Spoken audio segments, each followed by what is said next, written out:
Get started here this morning. Today we once again convene to consider a slate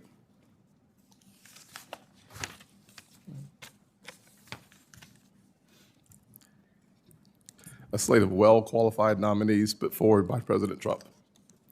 Each nominee here shares a commitment to ensuring the American economy remains strong, competitive, and secure. From housing affordability to protecting our financial systems from bad actors to maintaining confidence in the Federal Reserve.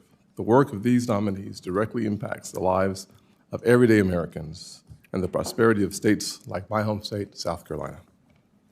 More than 450,000 small businesses operating in South Carolina alone, decisions made in Washington have a direct impact on local jobs and economic growth. The Senate Banking Committee must ensure that those entrusted with these roles are capable, accountable, and focused on advancing opportunity for all Americans. The nominees before us will play a key role in addressing these economic challenges and ensuring America's workforce remains competitive. Let me briefly highlight the impressive credentials of each nominee before us today. Mr. Ben Hobbs, nominated to serve as HUD's Assistant Secretary for Public and Indian Housing, is someone I know very well. As opposed to reading about him, I'll just simply say that from opportunity zones to his work on my staff, he has proven to be an excellent person committed to the success and the prosperity of everyday Americans. The one thing we need more of are people who are sacrificial in providing service to our country and varied roles throughout. And it has been my honor and privilege to watch Ben succeed and now get paid a lot more money than I will ever get paid. Thank you for being here. Next, we'll go to Mr. Ronnie Curts. I know that you're not going to make that much money doing your job anyway, so you get the point. Mr. Ronnie Curts, nominated to be HUD's Assistant Secretary for Community Planning and Development, bringing practical, on-the-ground experience from his leadership in the state of Georgia. He knows firsthand the responsibilities of this position from code enforcement to zoning, building inspections, and public hearings. That kind of hands-on knowledge is critical at HUD, where decisions must balance local realities with national priorities. Together, their experience will help guide federal programs to better serve communities, and I look forward to their leadership in carrying out our Road to Housing Act when it becomes law. Dr. Stephen Miran, nominated to serve as a governor of the Federal Reserve Board, is well known on this committee. As chair of the Council of Economic Advisors, he has already helped guide the Trump administration toward policies that have boosted domestic production, reduced trade deficits, and increased revenues for the Treasury Department. His expertise will strengthen the Fed at this critical moment. Mr. Christopher Pilkerton, nominated to be the Treasury's Assistant Secretary for Investment Security, and will lead CFIUS and the department's outbound investment screening efforts. He brings the legal and financial experience needed to keep America secure from hostile foreign influence and to ensure U.S. investment does not aid our adversaries in key sectors. Mr. Jonathan Burke, nominated to be Treasury's Assistant Secretary for Terrorist Financing, has a proven track record, both in government and in the private sector. From his early days at Treasury to his work implementing rigorous anti-financial crimes controls in the private sector, Mr. Burke understands the stakes of his mission, protecting the American economy from those who would do it harm. Each of these nominees represent President Trump's commitment to unleashing the golden age of American prosperity, an age where families can access safe housing, where small businesses in South Carolina and across the nation can thrive, and where the United States can stop those who would do financial harm and stay ahead of those who want to undermine our economic strength. Ranking Member? Thank you, Mr. Chairman. So, Mr. Chairman, I believe we're holding the wrong hearing today. President Trump has conducted a months-long campaign to seize control of the Federal Reserve. He's tried to intimidate and threaten to fire Chair Powell. And when that didn't work, he illegally attempted to fire Federal Reserve Board Governor Lisa Cook so that he could seize control of the Fed.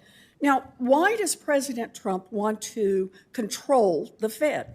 Well, because the president promised on day one, those were his words, on day one to cut costs for American families. And we are now on day 227, and costs are not down. Donald Trump has failed to deliver on his promises. The cost of groceries, up. Utility bills, up. Housing, up. Healthcare, up. Backpacks, back-to-school shoes, and baby strollers, up, up, up. Instead of taking responsibility for his failing economic agenda, instead of changing his tariff policies, instead of reversing his disastrous energy policies, and instead of restoring health care coverage that he helped rip away from 15 million Americans, Trump wants to make the Federal Reserve his scapegoat. Illegally removing a Fed governor is a key step in Trump's scheme to destroy the independence of the Fed and turn it into his own personal toy.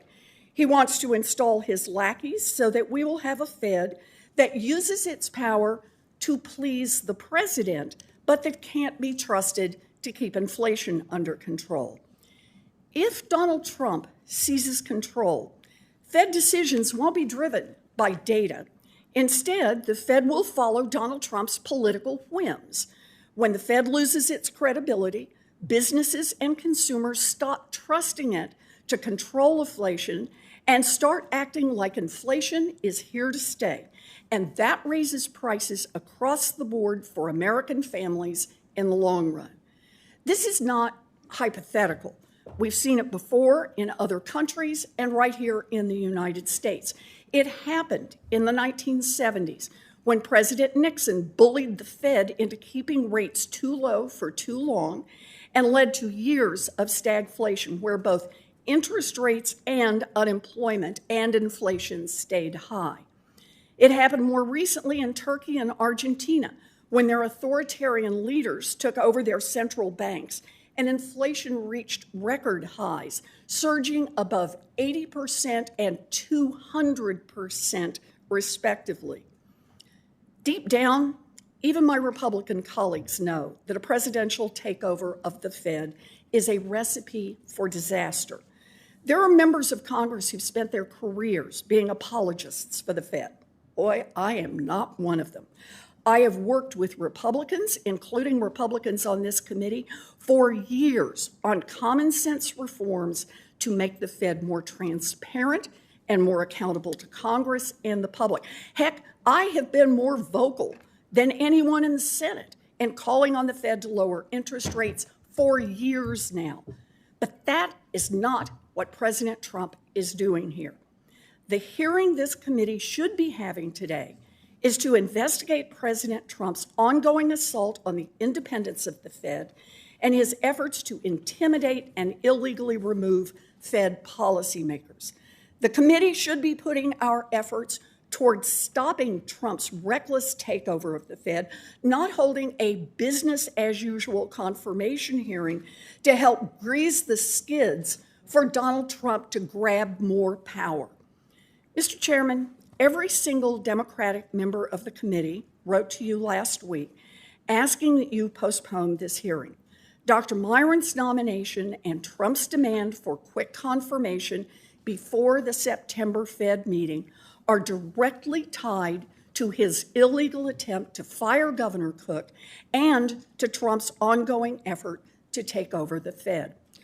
Dr. Myron, during your tenure as chairman of the Council of Economic Advisors, your primary achievement has been your willingness to make increasingly absurd economic claims on behalf of every single reckless Trump move. You have helped design Trump's chaotic tariff policies that are driving up costs for families. You also played cheerleader for the one big beautiful bill that cuts health care for 15 million Americans and spikes household electricity prices nationwide by up to 18% over the next decade. Even if the Republicans on this committee force through his confirmation, Dr. Myron's tenure will be tainted. No one, not the American public, not investors here at home, not the worldwide financial markets, will trust him as an independent voice. Every claim he makes and every vote he takes will be tainted with the suspicion that he isn't an honest broker, but instead is Donald Trump's puppet. If we allow the Fed to become a political football, every American consumer, every American worker, and every American business will pay a long-term price. Thank you, Mr. Chairman. I will now swear in the nominees. Will you please stand, rise, and raise your right hand? Do you swear or affirm that the testimony that you are about to give is the truth, the whole truth, and nothing but the truth, so help you God? Do you agree to appear and testify before any duly constituted committee of the Senate? You may sit down. Your written statements will be made part of the record in its entirety. Please keep your oral comments, however, to 5 minutes. Mr. Hobbs, you are now recognized. Thank you, Chairman Scott, Ranking Member Warren, and members of the committee for the opportunity to sit before you today as the nominee of Assistant Secretary for Public and Indian Housing at the Department of Housing and Urban Development. I am honored to be here, and I look forward to partnering with all of you to ensure low-income Americans have access to decent, safe, and affordable housing and are put on a path towards self-sufficiency. I would first like to thank President Donald Trump and Secretary Scott Turner for the nomination and their confidence in me to return to the Office of Public and Indian Housing in its most senior role. I would also like to extend my gratitude to my former boss, Chairman Scott, for the opportunity to work as a part of his staff here in the U.S. Senate. As the current Principal Deputy Assistant Secretary for PIH, I would also like to express my appreciation to the entire staff of PIH who conduct themselves with professionalism and work tirelessly to improve our programs. Last but certainly not least, I want to thank my lovely fiancée, Madison, my parents, Fred and Rebecca, my brother, Jacob, and all of my friends who are here today offering their unwavering support through this process and my career in public service. Growing up in the small town of Alliance, Ohio, my family instilled in me the values of hard work, faith, and cheerful service to others. I remember fondly my first job helping Papa bale hay in the summer, going to Sunday school with Grandma, and doing regular community service projects with my Boy Scout troop. Growing up, I also witnessed poverty and how some of our best intended welfare programs often stifled the work ethic and family formation of some of my peers. My upbringing ignited in me a passion for public service and a drive to improve the social safety net and to help low-income Americans on the path to self-sufficiency. I'm currently on my second tour of duty at HUD PIH. During the first Trump administration, I served as a senior advisor and drove the development and implementation of several policies, including the 2016 expansion of the Moving to Work demonstration program and HUD's effort to reposition public housing to a more sustainable platform. Later in the first Trump administration, I served on the Domestic Policy Council as a special assistant to the president and was the council's lead on affordable housing, economic development, welfare, and homelessness. It was in this role where I first met and worked with now Secretary Scott Turner on the White House Opportunity and Revitalization Council and on the implementing regulations for the Opportunity Zone tax incentive. I have been blessed to work as a congressional staffer in both the House and the Senate. While on staff for Chairman Jason Smith on the House Ways and Means Committee, my work focused on policies that promoted work, self-sufficiency, and tribal sovereignty. At the committee, I helped draft and pass several pieces of bipartisan legislation that strengthened work requirements for welfare and expanded tribal sovereignty in the child support program. While serving now Chairman Scott on the Committee on Aging, our work focused on his opportunity agenda to uplift millions of Americans.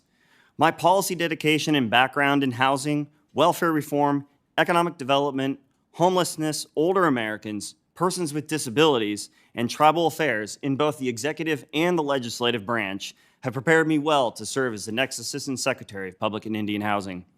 In my current role of PIH, I have made it a priority to get outside of the Beltway and hear from our stakeholders. I have met with tribes, residents, staff, and public housing authorities around the country, including visits to Massachusetts, South Carolina, North Carolina, Ohio, New Jersey, Alabama, New York, Connecticut, Wisconsin, Alaska, and the District of Columbia. On these trips, I have heard and seen both heartwarming and heartbreaking stories. Heartwarming stories of a resident who transformed her life and moved from being a resident to the now deputy director of a housing authority. And heartbreaking stories of a resident who has lived her entire life in deteriorating public housing, from birth to her now senior years. If confirmed, I commit to you, I will work tirelessly to ensure we dramatically increase the number of heartwarming stories and put an end to these heartbreaking stories. I will do everything I can to execute Secretary Turner's vision to ensure our housing programs are a trampoline for residents on the path to self-sufficiency, address the deteriorating conditions of public housing, and strengthen oversight and accountability of public housing authorities. Thank you, Chairman Scott, Ranking Member Warren, and distinguished members of the committee. I look forward to your questions. Thank you, Mr. Hobbs. Next will be Mr. Curts. Chairman Scott, Ranking Member Warren, and members of this committee, thank you for the opportunity to appear before you today. I am honored and humbled by President Trump's confidence in nominating me to be the Assistant Secretary of the Department of Housing and Urban Development for Community Planning and Development. I would also like to thank Secretary Turner for the vision he has outlined and servant leadership he has provided for this department. I'm energized and encouraged by the prospect of joining this team should I be confirmed to this position. As importantly, I would like to thank those who have been behind me every step of my life. From Duluth, Georgia, to Athens, to Dunwoody, to Grovetown, to Washington, D.C., I've been blessed to be supported by those who have seen the best in me and helped me cultivate that. For that, I am forever grateful. Among the many friends, family, and colleagues here today and supporting me from afar, none are more important than my parents, my father and best friend, Jerry, and my mother and hero, Sue. There are no words to capture the love you have given me, and my thanks will never be enough. These two raised me in a working-class home in Gwinnett County, Georgia, and taught me to love this country and strive to serve it. I'm the first member of my family to graduate college, and in my time at the University of Georgia, I came to the realization that local government is where one can affect their communities most immediately. I've since spent most of the past decade serving local governments in Georgia in the field of community development, first in the city of Dunwoody, a suburb in metro Atlanta, and then as the Director of Community Development in Grovetown, nestled between rural Georgia and Augusta. In these roles, I dealt directly with citizens on a daily basis and implemented a variety of reforms to help drive their communities toward their vision. These opportunities have taught me several valuable lessons about development in this country. First, while it is perhaps cliche, every community is different, and there's nothing more intimate and personal to a community than the nature of its housing stock. My home of Columbia County, Georgia, directly borders the city of Augusta, and the vision the citizens of these two communities have for their futures are almost polar opposites. This is to say nothing about the differences between these communities and those in metro Atlanta, let alone across this vast nation of ours. Second, government regulation, even at the smallest levels, has a way of stifling development. Many builders in Georgia, who wanted nothing more than to add affordable homes to their communities, have a story to tell about me as a local government servant, having to shepherd them through the endless, costly hoops to do so. I've spent innumerable hours of my career rewriting ill-conceived sign regulations, antiquated zoning codes, and onerous tree ordinances, and then maneuvering the time-consuming public process to get them adopted. This lost time and money leads to a simple result: less affordable homes for hardworking Americans. The issues the position for which I am nominated addresses, community development, disaster relief, and homelessness, are issues that manifest locally and are solved locally. Misplaced federal regulation will only serve to magnify the challenges felt at the local level. The Department of Housing and Urban Development can empower our states and localities to solve these issues. But the current state of affairs makes clear that our old strategies have not worked. In the previous administration, housing prices skyrocketed to unfathomable levels. I watched it firsthand in Georgia as new developments ultimately took the entry price off of their signs because they could not keep up with the constant inflation. Despite the HUD budget nearly doubling over the previous 4 years, we nonetheless saw a record number of homeless Americans reported in the latest point-in-time count released in January of this year. Through the money it distributes, the Office of Community Planning and Development can be a catalyst for real change at the ground level. But this capacity has too long been hampered by wasteful spending, burdensome regulation, and outdated performance metrics. I echo Secretary Turner's pledge to make HUD's use of its resources more effective and efficient, and that starts by taking inventory of what we have been doing and moving with urgency towards the outcomes we all desire. President Trump has made clear we need to lower the price of housing in this nation, and we need to decrease the number of homeless Americans. These goals will not be realized in D.C. They will be achieved in real America through the public, private, and nonprofit partners on the ground who know their communities and won't accept failure in their own backyard. If confirmed, I look forward to doing the hard work necessary to ensure HUD continues to aid in creating strong, sustainable, inclusive communities and quality, affordable homes for all. Again, thank you for your consideration of my nomination, and I look forward to answering your questions. Thank you, Mr. Curts. Dr. Myron, you're next. Proceed. Thank you for those kind words, Chairman Scott. Ranking Member Warren, distinguished members of the committee, it is a great privilege to sit before you all today, though back in February I didn't imagine I'd be back so soon. I'm honored to be nominated by the President and considered by this esteemed group. As 32nd Chairman of the Council of Economic Advisors, I've advised the President and his administration on fiscal and regulatory policies designed to achieve full employment and stable prices. These goals are declared in the Employment Act of 1946, mirroring the mandates in the Federal Reserve Act. And the responsibilities of both the CEA and the Federal Reserve to advance America's economic prosperity are further developed in the Full Employment and Balanced Growth Act of 1978. The two organizations share common goals, but enjoy different means. I've been studying and writing about monetary policy and macroeconomics for 2 decades, beginning with my doctoral research in economics at Harvard. I am thankful to have been advised by my CEA predecessor, Marty Feldstein. For the majority of my career, I was active in public markets, particularly interest rates and currencies. I learned firsthand the substantial sway that monetary policy and market structure hold over the price and availability of credit. But those borrowing costs are not just a Wall Street phenomenon.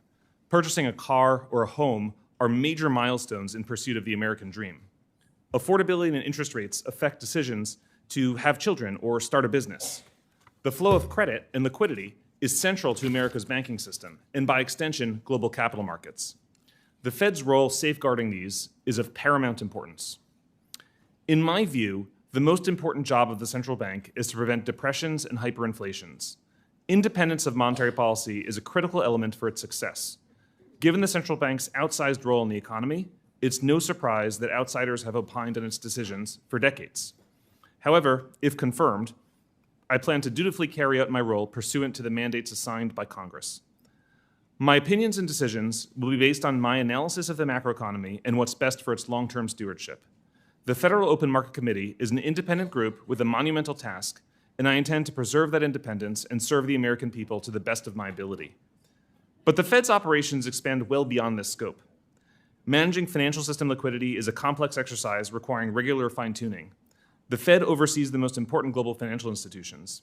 It sets varying prices of money for borrowers and lenders, including other central banks. The ultimate composition of the Fed's balance sheet is an open-ended question. Effective monetary policy is critical to the well-functioning of the economy, the preservation of America's robust capital markets, and the growing prosperity of our nation. Congress wisely tasked the Fed with pursuing price stability, maximum employment, and moderate long-term interest rates. If confirmed, I will transparently and honestly work towards that pursuit with the goal of preserving a stable and healthy economy that benefits all Americans. Thank you, and I look forward to your questions. Thank you. Mr. Pilkerton. Chairman Scott, Ranking Member Warren, and distinguished members of the committee, it's an honor to be nominated for this role and a privilege to be before you today. I'd like to thank President Trump and Secretary Bessent for this opportunity. I'd also like to thank my parents, Sally and Ray.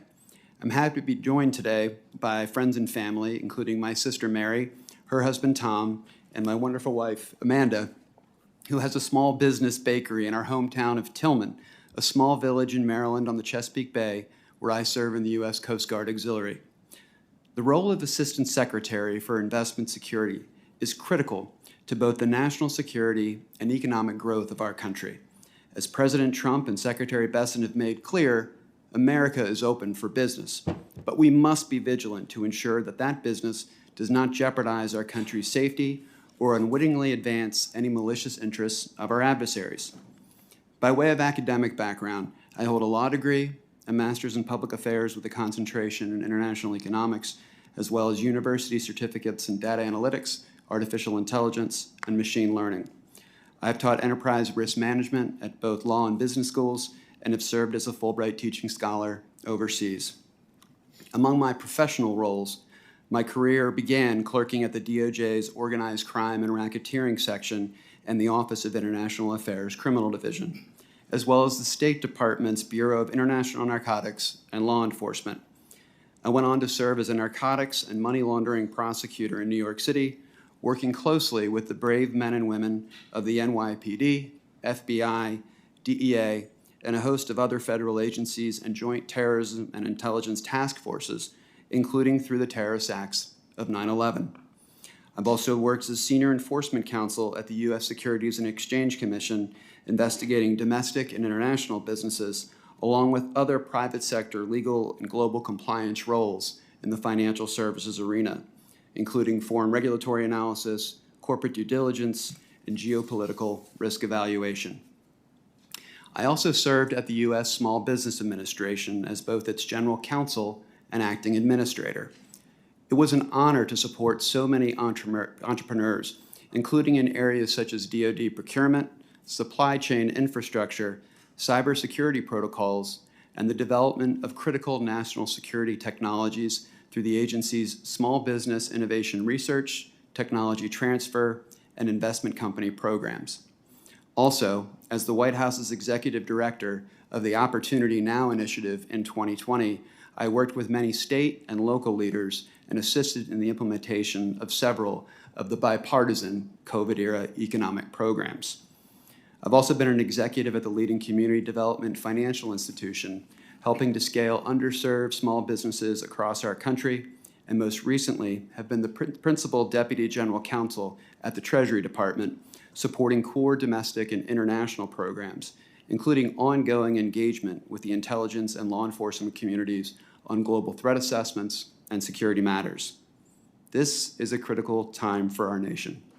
Economic growth is a priority, and international investment will play a significant role by creating jobs, strengthening manufacturing, and advancing technologies that will propel America forward. That said, vigilance around just how foreign investment is introduced into this country is critical, as our adversaries will continue to be relentless in efforts to undermine our country's assets, technological competencies, and private data.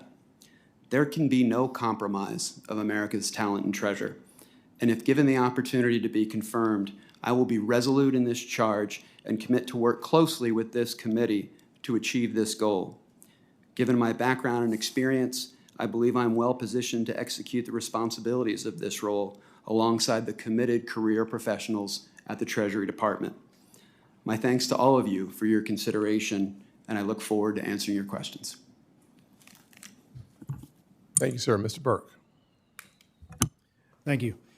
Chairman Scott, Ranking Member Warren, and distinguished members of the committee, thank you for the opportunity to appear before you today.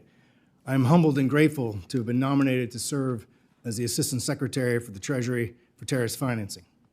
I thank President Trump for offering me this opportunity and Secretary Bessent for his confidence and support of my nomination. I would also like to acknowledge the love and encouragement of my wife, Katie, and my sons, Chandler and Greer, who unfortunately couldn't be here today.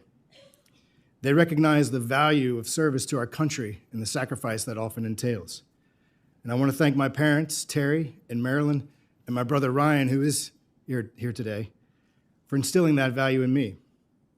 Many other family, friends, and colleagues, including 3 of my best friends who have traveled up from Georgia to be here, have also offered their support and confidence in what I may bring to this role. I am deeply grateful to all of them. Mr. Chairman, the office that I am nominated to lead celebrated its 20th anniversary last year. Throughout its history, this office has played a key role in combating the biggest threats to our national security and to the integrity of our financial system. Financial measures, including sanctions, are important tools in the U.S. arsenal to respond to geopolitical challenges and counter threats to the safety of the American people and our economy. And thanks to Treasury's work, the ability of both the domestic and international financial systems and of partner governments around the world to combat these threats has grown stronger. Treasury plays a critical role in setting policy and strategy to directly combat illicit finance, protect the integrity of the financial system, and support U.S. foreign policy objectives. If confirmed for the role of Assistant Secretary for Terrorist Financing, it would be a privilege for me to return to lead this office where I previously served as a civil servant from 2008 to 2012. It was during this time that I developed a deep understanding of the intersection between illicit finance and national security. For example, I played a key role in Treasury's efforts to use sanctions to combat Iran's illicit access to the international financial system. I also supported our policy efforts to strengthen regulatory frameworks for anti-money laundering and counter-terrorist financing. However, policy is only half of the story. Since leaving Treasury, I've also been on the front lines of financial warfare, managing the implementation of sanctions in the private sector. Working in industry, I observed rapid geopolitical shifts, the proliferation of digital finance, and constantly evolving financial crime risks. As a compliance officer at a global U.S. bank, I experienced firsthand the challenges of implementing financial crime policies and regulations across many different countries with divergent, often conflicting requirements. For U.S. businesses, navigating these complexities in a constantly changing environment is increasingly challenging. Finance is now inseparable from technology, and innovation has given rise to complex financial supply chains where criminals and sanction parties can hide their identities, obscure the purpose of their business, send funds instantaneously, and quickly adapt. The Treasury Department must now match this pace of innovation and change in its fight against financial crime in several ways. First, it must identify new vulnerabilities in the financial ecosystem before they are exploited.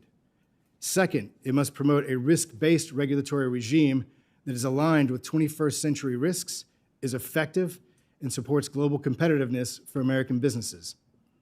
Third, sanctions and other financial measures should have a clear objective, coupled with clear messaging to industry on expectations for implementation and compliance.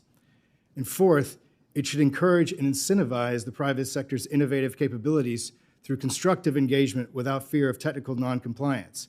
There is an entire profession within the financial services industry dedicated to combating financial crime. We should leverage that commitment and expertise. These will be the keys to preserving the success of Treasury's past efforts and continuing its mission into a future of financial innovation and safe economic growth.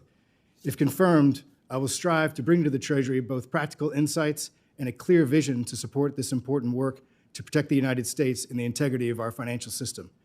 I would like to thank the committee for its time and consideration. I would be honored to have your vote and return to the Treasury to support this critical mission. I would be happy to respond to any questions you may have. Thank you. Thank you, Mr. Burke. We'll now go into the Q&A from the members' perspective. I'll hold all of us to 5 minutes. We have a lot of noms to get through, so please be sensitive to the clock and to the gavel. Dr. Myron, let me start with you. We had a conversation. My first, second, I think third question had to do with the independence of the Fed. I think the Federal Reserve needs to remain quite and completely clear in its independence. Certainly, as I said on the call, you share President Trump's vision for what it takes to move our economy forward. But I want to make sure that the answers that you gave when we were talking are still the answers that you have now as it relates to your role as a governor of the Fed and not as the chairman of the CAE. Thank you, Senator. I couldn't be, and thank you for the opportunity to discuss these issues with you on the phone prior to the hearing.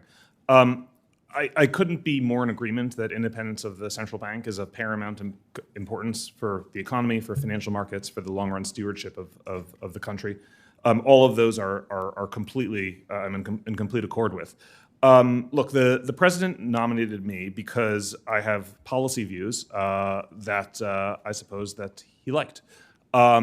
If I'm confirmed to this role, I will act independently, as the Federal Reserve always does, based on my own personal analysis of economic data, my own personal analysis of the effects of economic policies upon the economy, and act based on my judgment of the best economic policy possible.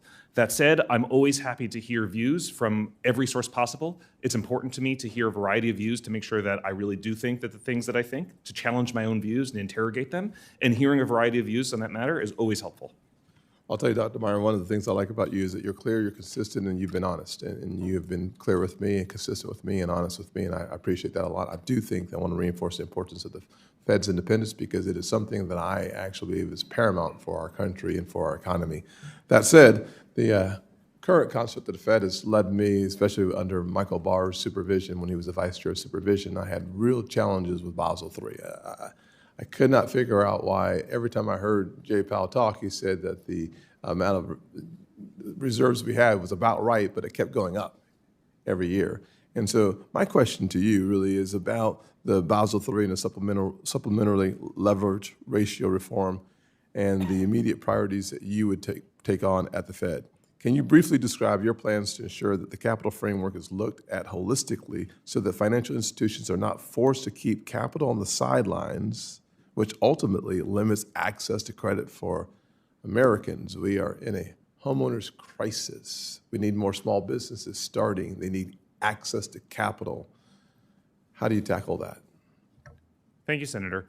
I agree, or I share some of your concerns around Basel III and some of the regulations entailed in that process. I do believe there needs to be a fulsome process of the Fed for thinking about not only the benefits of regulations, but the costs as well, and thinking about the consequences of those regulations for the provision of credit into the economy. And exactly along the lines that you were discussing before, are small businesses going to be able to get credit? Are various borrowers in the economy that need that credit, are they going to be able to get it? And so I do think it is time for a fulsome examination of the process, of the regulatory process, to sort of think about where we want it to be going forward.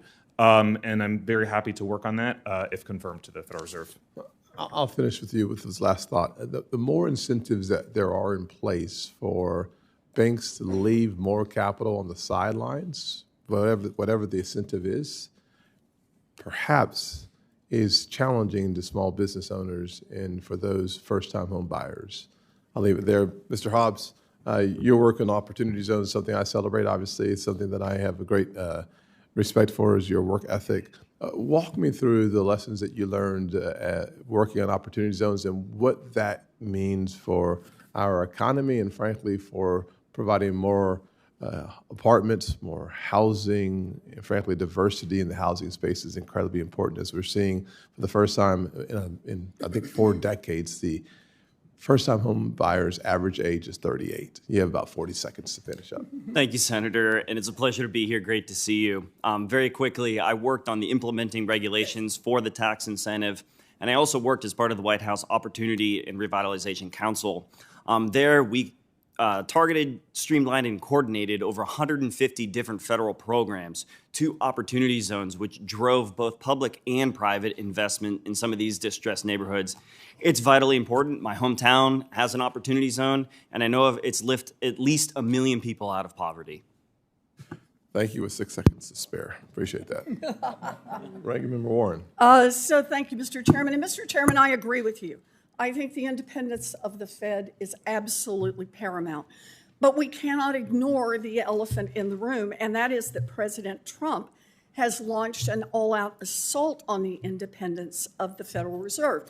Dr. Myron has said that, quote, to pretend that one can easily shift between highly political and allegedly non-political roles without letting political biases inform policy is at best naive and at worst sinister. So that's what you're about to do, go from a highly political role to a non-political role. And since you describe how you'll be informed by your political biases, I think the American people have a right to understand just how independent you are or are not. So let's measure that a little bit. Dr. Myron, let's start with an easy question to show that you have some independence from the president. Easy yes or no. Did Donald Trump lose the 2020 presidential election? Thank you, Senator Moreno. Let me begin by saying, although we didn't have a chance to sit Probably have to No, it's a yes or no. Microphone on, please. Come on, and the chair is going to be tough on time. I just need a yes or no. Did Donald Trump lose the 2020 presidential election? Thank you, Senator Warren. Joe Biden was certified by Congress as the President of the United States. Right. So did Donald Trump lose that election? As I just said, Joe Biden was Did certified Donald by Trump Congress. lose that election? Can you say the words Donald Trump lost that election? Are you independent enough to say that? The Congress certified Joe Biden as President All of the United right. States. So that was one. Let's try another. Let me ask you another question here. The Federal Reserve relies on accurate and unbiased data to make monetary policy, including data produced by the Bureau of Labor Statistics. President Trump recently fired the BLS commissioner, alleging that she, quote, faked the jobs numbers before the election to try and boost Kamala's chances of victory. Do you agree with President Trump that the BLS published fake numbers to manipulate the outcome of the 2024 presidential election? Thank you for the question, Ranking Member Warren. Look, the data quality from the Bureau of That's Labor not the Statistics. question about the data quality. Did, as President Trump said, the BLS publish fake numbers to manipulate the outcome of the 2024 presidential election? This is what President Trump said. Is he right? You're the head of the Council of Economic Advisors. The Bureau of Labor Statistics data on various measures has deteriorated steadily in quality over time. I understand that you may have questions about the data quality, but I want to remind you that when the data seemed to show that Donald Trump's jobs numbers were doing well, I didn't hear you say a single word about problems with data quality. The only time you started questioning data quality was when the numbers started showing that Trump's economy was headed in the wrong direction. So let me ask you the question for the third time. We want to understand your independence.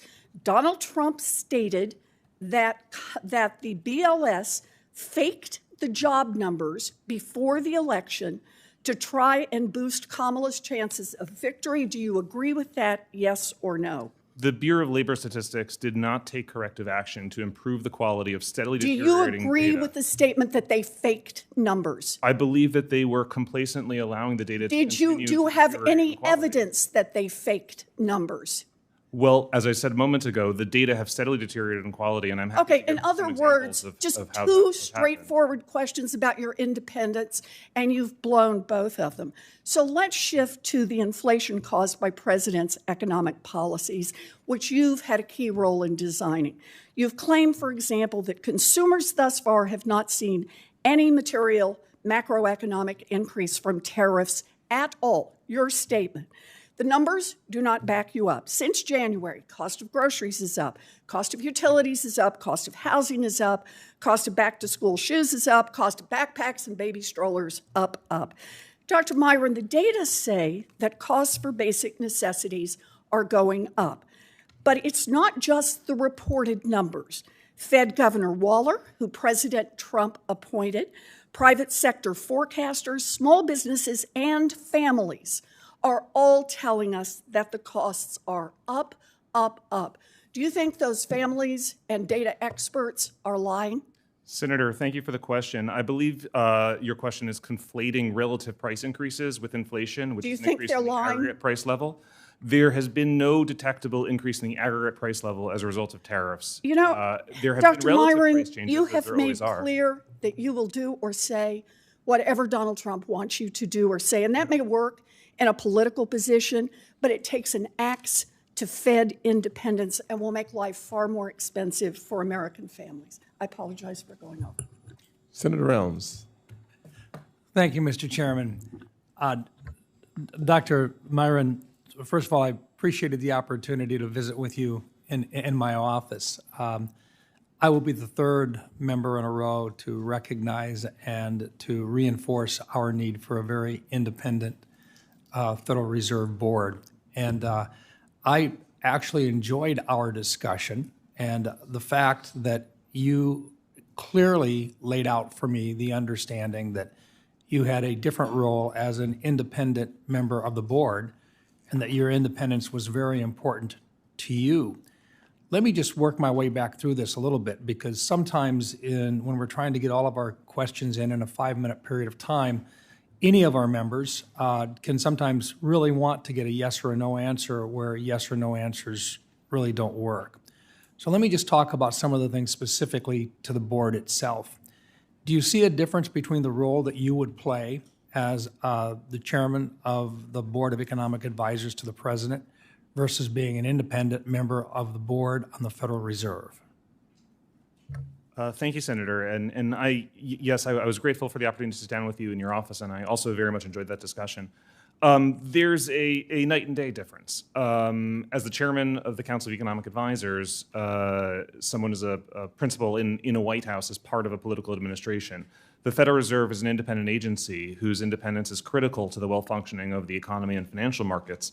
And the responsibilities of the jobs are very, very different.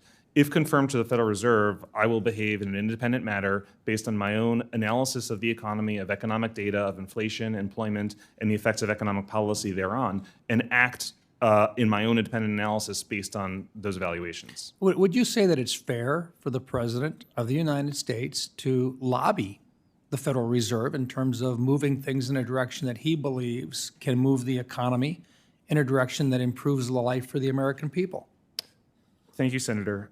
As I said before, I think it's really important in economics, as in many things, to hear a wide variety of views, because you have to challenge your own views and make sure that what you think is really right. And the best way to do that is to hear a whole variety of opposing views and interrogate your own position. To me, that's very important. So I will always be happy to hear the opinions on monetary policy of everyone who's got an opinion, so that I can help evaluate whether my position is actually the correct position and whether I really should be believing the things that I believe. That would include allowing the President to lobby.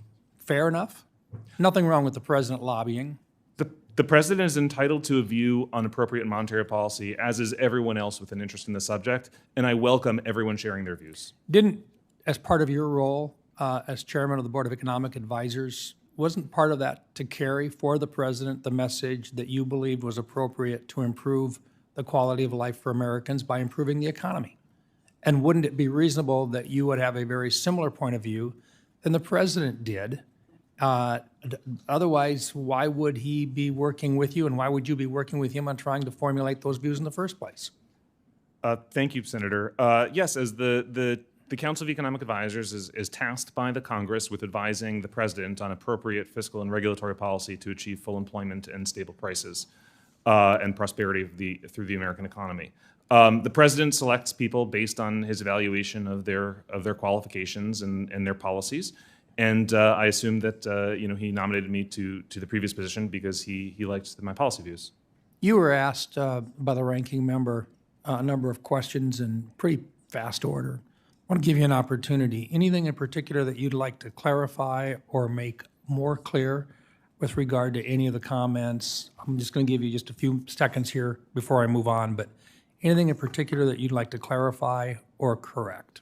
Thank you, Senator. I do think that independence of the central bank is of critical importance, and that's why when I look back at recent behavior and see things like climate being worked into the Federal Reserve's policy agenda, it strikes me as politicization of elements of the Federal Reserve that ought not to be politicized.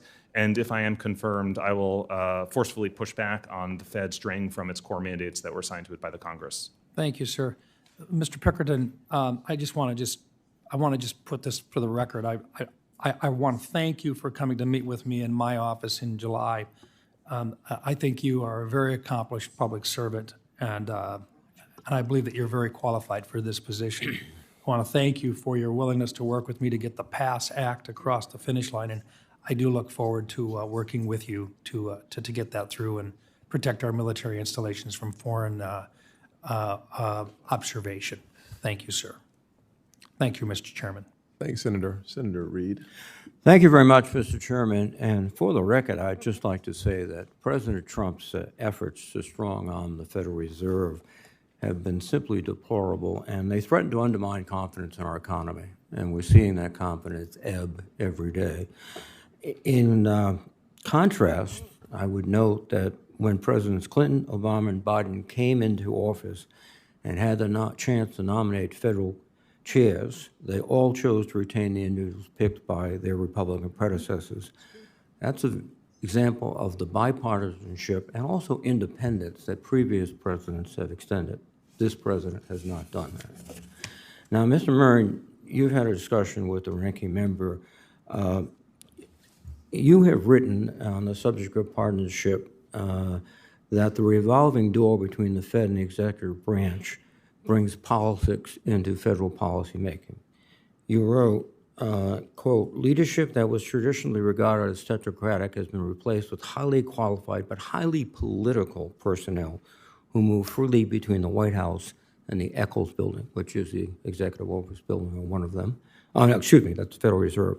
So what is your current job now? Thank you for the question, Senator. What is your current job? My current job is the chairman of the Council of Economic Advisors. In the White House, thank you. And so you're basically a living proof of the criticism that you lodged against the Federal Reserve Board, correct? You're a political partisan who works in the White House, who might be bright, but is ideologically disposed to the politics of Donald Trump. Thank you, Senator. As I said a few moments ago, I view the act of deciding that the Federal Reserve is the institution to take on climate change as a highly political, non-technocratic act. And if I am confirmed to the Federal Reserve, I'll make it my goal to keep the Federal Reserve to its core missions. That's an interesting concept because in my other capacity in national security, the Department of Defense is extremely sensitive to climate change because it is altering the threats that face us every day.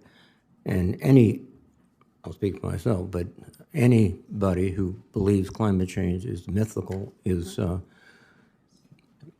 essentially posturing. Now, you're a member of the Council of Economic Advisors. If you're confirmed, will you resign from the council? Thank you, Senator. I have received advice from counsel that what is required is an unpaid leave of absence from the Council of Economic Advisors. And so considering the term for which I'm being nominated is a little bit more than 4 months, that is what I will be taking. As long as that is the advice of counsel, I will follow the law. Well, your independence has already been seriously compromised by your statement. You are going to be technically an employee of the President of the United States, but an independent member of the Board of the Federal Reserve? That's ridiculous. And you also said that a Federal Reserve Board member should refrain from involvement for 4 years after he leaves office with any executive branch. Are you committed to that also? Thank you, Senator. Look, I'm committed to the independence of the Federal Reserve. I have in the past proposed a suite of reforms to improve governance of the Federal Reserve. That suite was a package deal. It was a system of checks and balances designed to diffuse political power and isolate the Fed from political interference. It would be inappropriate to take one check or balance away from the entire suite and think about implementing it. So the answer is no. So you're going to be a consistent leader. You're going to be an employee of the President of the United States on leave. So he can call you up in his capacity as president and say, here, I want you to do this, this, and this. Well, I guess I have to do it since I'm an employee of the president. That is absolutely ridiculous. Now, finally, you noted last year, in quote, that the firing for cause protections under the law were inappropriate, and you recommended Congress remove those protections. You went on to recommend that to provide constitutional legitimacy if and when the president is allowed to fire governors at will, the president should voluntarily announce that he will refrain from removing any incumbent board members or Federal Reserve Bank leaders through their terms. If the courts grant President Trump the authority to fire federal governors for any reason, any time, will you commit to advising the president publicly to refrain from exercising this authority consistent with your recommendations in 2024? Thank you, Senator. As I said just a few moments ago, that proposal was a package deal. It was a suite of checks and balances, and it's highly inappropriate to take one check or balance outside of the context of the overall package. Checks and balances work between the Congress and the executive and the judiciary, the two chambers of Congress, because they all work in conjunction and prevent power from being concentrated. So the answer is no, and that you will cooperate if he tries through any means to eliminate a member of the Federal Reserve Board. Thank you very much. Senator Kennedy.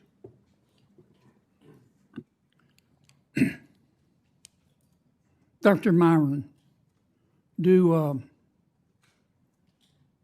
presidents, any president, generally appoint their enemies? Thank you, Senator, for the question. Don't thank me. It just takes up time. I believe that when they nominate them, Do they generally appoint their enemies? they don't believe they are when they're when they're making. Do presidents, any president, generally appoint people that they agree with on social and economic policy? I believe that presidents appoint people whose That's a policies. yes, isn't it? Yes. Because we live in the real world, don't we? Yes. Are you personally responsible for everything President Trump says? No, my role as the chairman of the Before President Trump says something as President of the United States, does he call you up and say, Stephen, I'm about to say this and I want your approval? Does he do that? never. And after the president says something, does he call you up and say, Stephen, was that okay? Are you okay with this? Nope. I have an advisory role. Okay. Now, sometimes intelligent adults, reasonable people disagree. Is that true? Very often. Is it part of your job description when you disagree with something the president says to call a press conference and say, he's wrong about this and let me explain to you why? Is that part of your job description? Not as CH. Is that part of the job description of any aide that you know of to President Biden? No. How about for President Obama? No. How about for President Clinton? No. We don't live in La La Land, do we? Do we? No. Now, monetary policy is important, and the Fed is in charge of it. But monetary policy is not the only thing that's important. Fiscal policy is important, isn't it? Fiscal policy is extremely important. And I don't care how low the Federal Reserve lowers interest rates.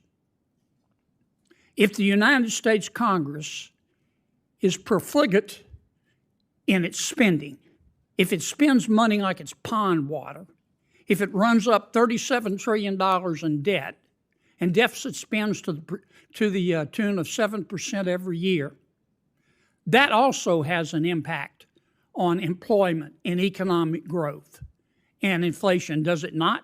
Absolutely, and I think people often make a mistake by looking solely at monetary policy when fiscal policy is a huge driver. And in fact, the Federal Reserve can lower short-term rates through the Open Market Committee all you want. But that doesn't necessarily mean that long rates, 10 years and above, are going to go down, does it? Not necessarily. Right, because if the bond market counts too, doesn't it? Of course. If the bond, you can lower rates as low as you want to, but if the bond market thinks that inflation is on the horizon, those rates are going to keep going up or at least stay steady. Isn't that accurate? Yes, the Federal Reserve does not control the long end of the yield curve. Okay, so what Congress does matters, doesn't it? Hugely.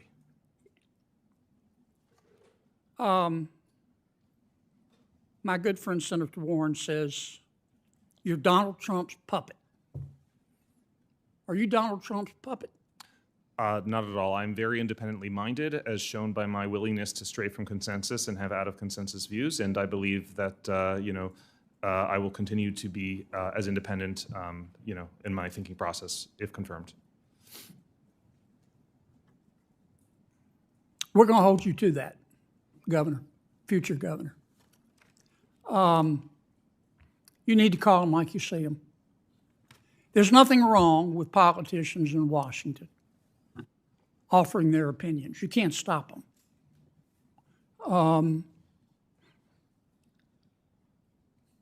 But we need a monetary plan that was put together by something other than vodka and darts. And that's what we had the Federal Reserve for. Now, you're going to get a lot of advice from politicians. I'm not saying they're always wrong. Even a blind chicken finds a mealworm now and then. But you've got to call them like you see them. And ignore, nothing wrong with people giving their advice, but ignore all the rhetoric. from all politicians. Will you give me that commitment? I do commit to that. Thank you. Thank you, Mr. Chairman. Thank you, Senator. Senator Kim. Yeah, thank you, Chairman. Dr. Myron, I wanted to just pick up on something that you said earlier. So if I heard you correctly, if you are confirmed to this, you are not going to resign from your current position at the White House? Thank you, Senator. I have been advised by counsel that the legal approach is to take a unpaid leave of absence from the Council of Economic Advisors, cease my CE activities, and if counsel advises me otherwise, I will follow the law and follow counsel's advice. I guess I just wanted to ask you, why did counsel advise you in that way? You have every right to just say, no, I'm going to resign. Well, I'm not a lawyer, so I can't answer why they advise me that way. But you can determine your own career. You know that, right? No, yes, I know that, and yeah. And so you want to go back to the Council on Economic Advisors after this term? Is that correct? Well, I don't know what will happen. You know, the term for which I've been nominated is 4.5 months. If I am nominated and confirmed for a longer term than just a handful of months, I would absolutely resign. So I guess, you know, you try to excuse this by saying that this is because, you know, the whole package of reforms wasn't adopted. But I guess I just want to read your own words back to you. You said short-circuiting the revolving door between the Fed and the executive branch is critical to reducing the incentives for officials to act in the short-term political interest of the president. Do you still agree with that statement? Thank you, Senator. As I said before, I believe that reform of the Fed has to be. I get that. I understand your excuse on that front, but do you agree with the statement I just read back to you? I think that considerations like that need to be taken in context of an overall package of reforms and not looked at in isolation. Okay. Well, look, I think that this very clearly shows that the reason we don't want actions like what is happening before us is because you could very well be continuing to act in a way that is in the political interest of the president because you know he is going to be your future boss again at the White House. You know, and so it's one of those things where, like, I'm just trying to think about, why do you even want this job at the Fed for 4 months if you're just, you know, hedging your bets and just continuing to hold your position at the White House? I wanted to just continue on a little bit here because you said something I wanted to dig into. You said excessive control by elected political actors, parentheses, like the president, interferes in good policy and results in bad economic outcomes. Is that something you said? Senator, I believe that political interference in monetary policy and making decisions, you know, sort of can erode the outcomes, and that it's important for the Federal Reserve to be insulated from the political cycle. Okay, insulated from the political cycle. And here you said excessive control. What is excessive control? Well, I don't have a precise formal definition of that in my head, Senator. Okay, well, I guess maybe I'll walk you through a couple of things here. You were saying that you'd like to clarify that members serve at the will of the U.S. president. Senator, I believe that members can be removed for cause. I believe the Federal Reserve Act specifies that members can be removed for cause after they've been. I know. I'm just looking at your list of reforms that you like, and it sounded like you were saying, you said clarify that the members serve at the will of the president. I guess I wanted to just ask you, would it be appropriate for a new president to come in, get rid of everybody on the board, and put in entirely new appointments at the beginning of each presidency? Is that appropriate? You're referring to the reform proposal, not to current law. I'm referring to your beliefs, yes. Well, so as I said before, the reform proposal was a package deal with a series of checks and balances, and that was one check, but there's offset by other balances and other checks that would diffuse power throughout the Federal Reserve System. That's why we refer to it as a form of monetary federalism. You also said, quote, political independence is inherently undemocratic. Can you explain that to me? Yes. So if you had a Federal Reserve that was entirely, completely independent, with no ability for the president to appoint officials, no ability for the Senate to provide its advice and consent, no ability for the Senate to hold hearings where they receive answers to their questions, by Federal Reserve officials, I think that would be profoundly undemocratic. And I think it's important that we have democratic oversight, as an example, when the Senate holds its hearings, getting testimony from Federal Reserve officials. One final question here. Has anyone in the administration asked you to commit formally or informally to vote to lowering interest rates? No. With that, I yield back. Thank you. Senator Ricketts. Great. Thank you, Mr. Chairman and Ranking Member, for holding this hearing, and thank you to our panelists, our nominees, and your willingness to serve our great nation. The Ranking Member was talking about inflation. I might note that on Labor Day, the average price of gas was $3.15 a gallon, and that's the lowest it's been since 2020. And people in my state tend to drive a lot, and that's a big factor in household income and inflation. And to me, that says that the president's policies of unleashing American energy are important. And that also actually rolls into another thing that's important for my state of Nebraska, which is ethanol. Actually, the last time I filled up with ethanol, it was saved me 45 cents a gallon versus the regular 89 octane. So everybody can fill up on ethanol, save money at the pump, clean up the environment. It's great for our farmers and ranchers.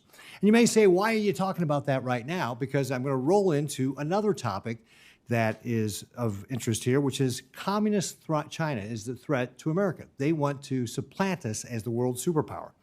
And they've made it clear that they are going to use every lever of power to be able to undermine our national security.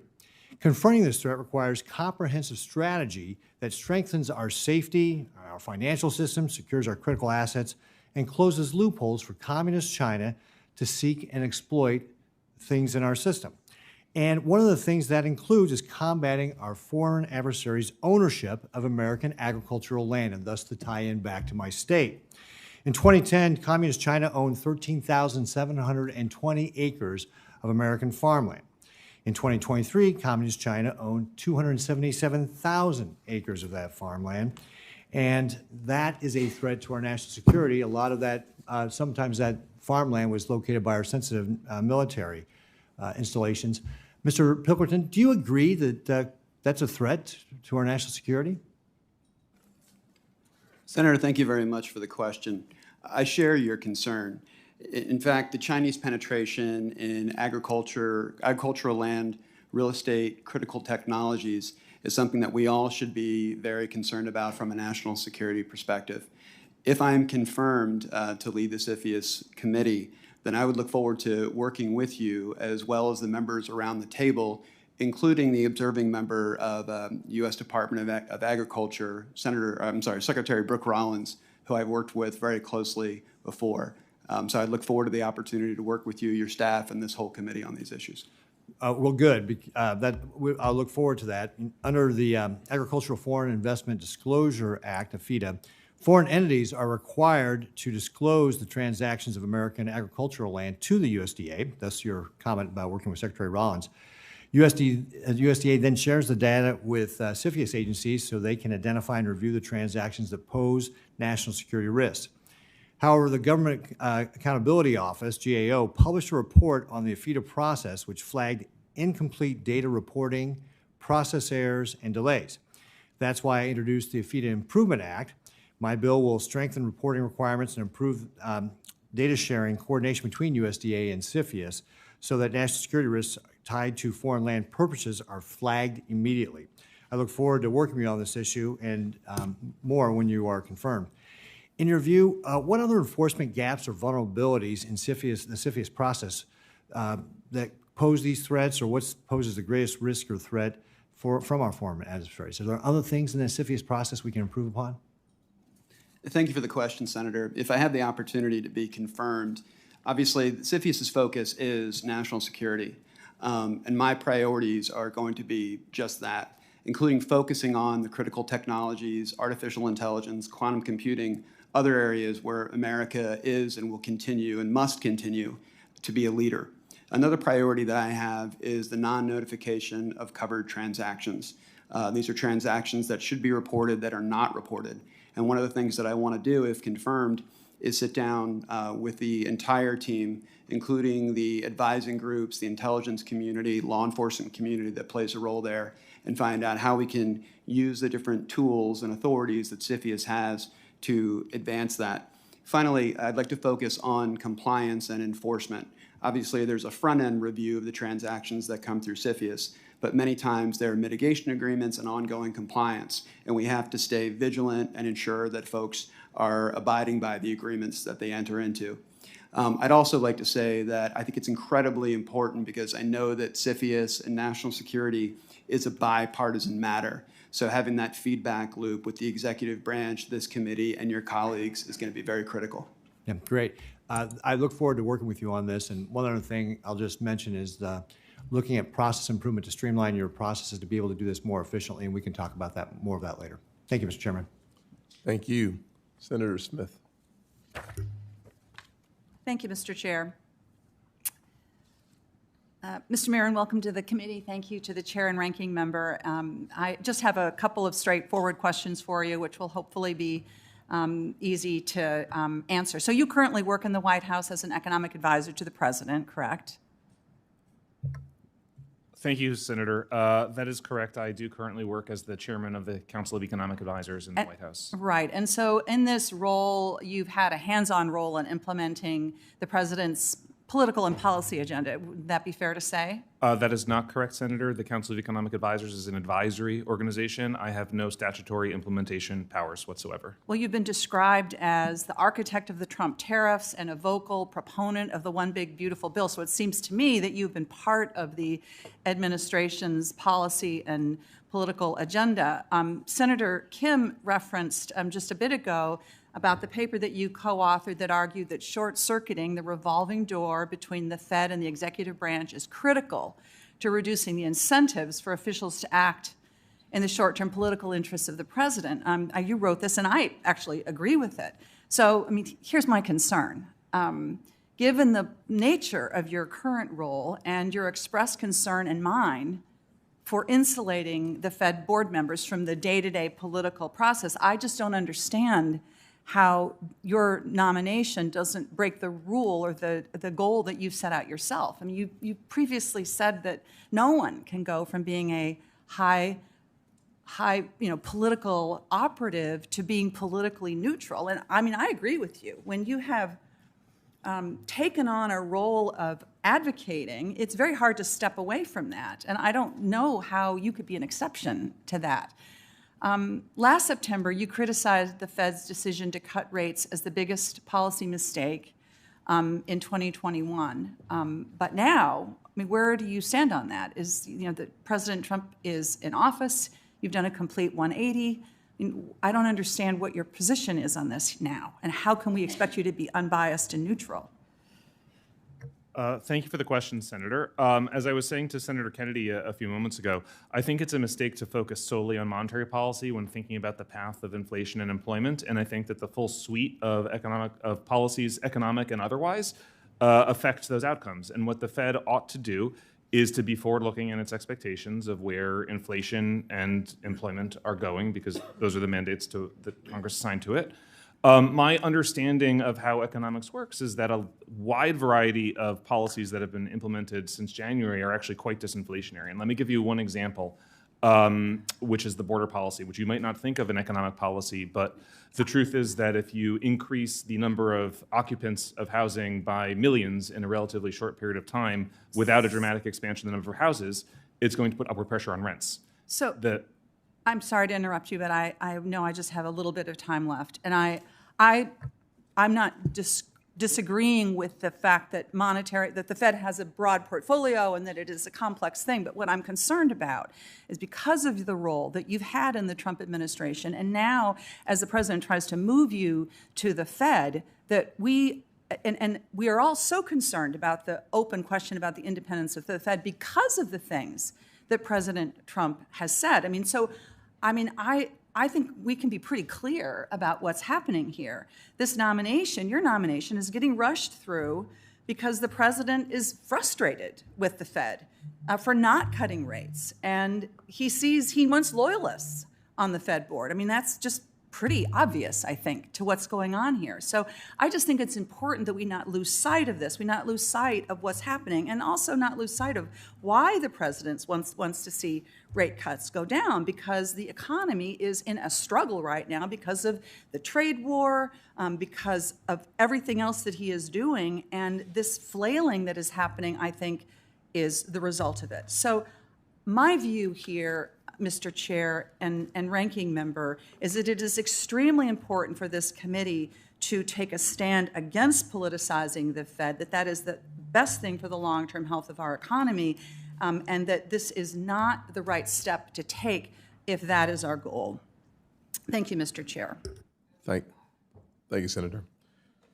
Senator Britt. Thank you so much, Mr. Chair, Ranking Member.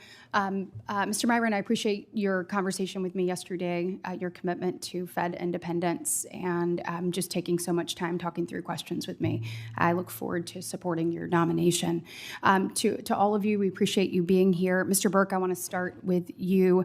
The role you've been nominated for, it focuses on counterterrorist and illicit financing. And look, this is something that we saw the last administration literally allow go to the wayside. When you look at what happened with Iran, us not using every tool in our toolbox to squeeze them dry financially, what happened was billions of dollars obviously moving into the oil regime. We now have an administration that is taking this seriously, understanding that Iran is the largest state sponsor of terrorists, and every single dollar that they have, they use to advance that goal. My question for you is, looking at President Trump's maximum pressure campaign, driving that, I think we've seen real successes here, but can you speak generally to the seriousness of this, and how critical is it that we enforce the sanctions that are on the books to the fullest extent, particularly when we're talking about the Iranian regime? Thank you, Senator. I very much appreciate the question, and I share your concern about the need for sanctions to be effective.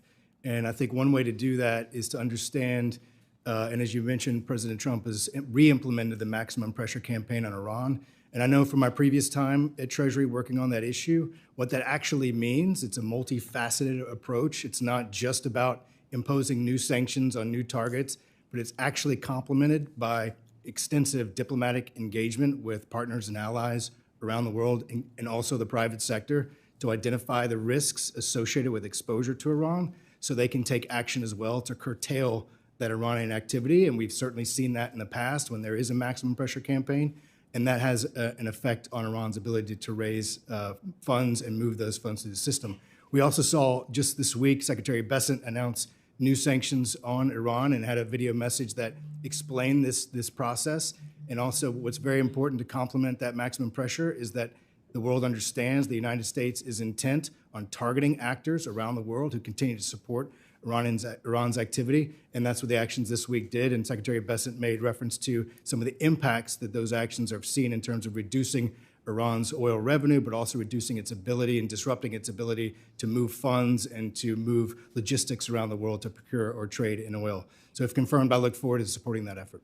Excellent. I want to kind of drill down on secondary sanctions. I mean, we know, particularly in the last administration, where we had lax sanctions, where they weren't enforcing them, allowing countries in Southeast Asia to openly disregard our sanction policy and sell Iranian crude oil to China. We saw it happen. I think it's absolutely unacceptable. And I'd argue one of our most effective tools is actually secondary sanctions to discourage foreign countries and entities from doing business with Tehran.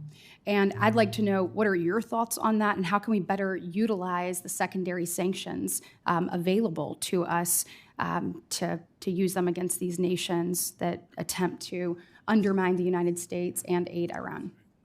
Thank you, Senator. I think it's a very important concept, and it goes to the multifaceted maximum pressure campaign approach. Secondary sanctions are intended to change behavior. And I think when you add that extensive diplomatic engagement, which has been used very successfully in the past, with the credible threat of U.S. action to those actors who continue to support that illicit behavior, secondary sanctions will be very effective at changing that behavior. Well, I want to stay on national security for a second, and Mr. Pinkerton, I'm going to come to you. When looking at China, the CCP is clearly looking to undermine America at every single turn, and one of the ways I feel like they've done that, obviously, is buying up American agriculture and farmland. I think many of us on this dais, particularly on this side, have been fighting against that with bills and legislation, trying to push back. I know that this committee continues to be engaged, particularly in the CFIUS realm, and the ability to properly review the foreign land purchases near sensitive military sites. I can assure you that China is not allowing America to buy up land around sensitive military sites there in China, right? So my question to you is, will you commit to working with us to ensure that we actually are able to move the needle in this regard, if confirmed, to this role? Senator, thank you very much for the question. I will absolutely commit to working with you and this committee on these really important national security matters. When it comes to farmland, I think Secretary Rollins has said food security is national security, and I completely agree with that. And also working very closely with the Department of Defense to ensure that those bases remain secure, and working on some of the legislation that's been presented from this committee. So from a technical assistance perspective, and also meeting with you and your staff, I'd be honored to work with you on that. Look, we need to get this done. Time is of the essence. So thank you all. Senator Cortez Masto. Thank you, Mr. Chairman. Congratulations to all the nominees. Won't be able to answer or get to all questions for all of you, so I'll submit most of them to the record. I only have 5 minutes. But Mr. Hobbs, let me start with you. I'm very interested in how we increase the affordable supply of housing in Indian country. So can you talk a little bit about that, what HUD intends to do to help us increase that supply? Thank you. Excuse me. Thank you, Senator, and thank you for the question. It is a priority of mine. It's a priority of Secretary Turner and President Trump to engage with our stakeholders in Indian country. I recently visited Alaska and the Napakiak tribe. I've been to Wisconsin in the Oneida tribe. And one of the things that we're consistently discussing is how to reduce the regulatory burden on tribes. A number of them are actually coming into HUD next week at our Tribal Interagency Advisory Committee, and we'll be meeting with them. And one of their key topics is looking at NEPA, some of our radon regulations, and others that really are overly burdensome and just artificially increase the costs of them executing their Indian housing block grants. Thank you. I look forward to hearing and working with HUD to do more to make sure that we can prioritize this in Indian country, and we are working on housing and affordable housing there. So thank you. Mr. Myron, let me talk to you. I know you've probably received some of these questions as well. My office and I suspect those of my colleagues are being inundated with calls and letters from small business owners. These small business owners say they cannot keep their doors open with prices rising 50 to 145% for toys, shoes, coffee, auto parts, fruits, and vegetables. These business owners are worried they will have to lay off their employees, or some of them already have, or close their doors and stop serving their neighbors. Yet you told me in February, and I quote, "The economic burden of tariffs imposed by the United States is borne by the country whose exports are tariffed." Do you still believe that? Thank you, Senator. So the theory of incidence in public finance and economics, which is a very well-established old literature that's not very controversial, that generally rests upon what economists would call long-run elasticities. And I don't need an economic theory. I already went through that in finance classes at University of Navarino. I just need to know your position. Do you still believe that what your statement was, that the economic burden of tariffs imposed by the United States is borne by the country whose exports are tariffed? Do you still believe that, yes or no? Thank you, Senator. In the long run, I 100% believe that. In the short run, I've always maintained that there could be volatility. And does that volatility mean that individual taxpayers are actually, and businesses are paying those tariffs and having to close their doors? Is that what you are saying is a volatility, that small businesses may have to close their doors and they're just gonna have to suck it up? Thank you, Senator. I don't believe that there is any material evidence of that to date.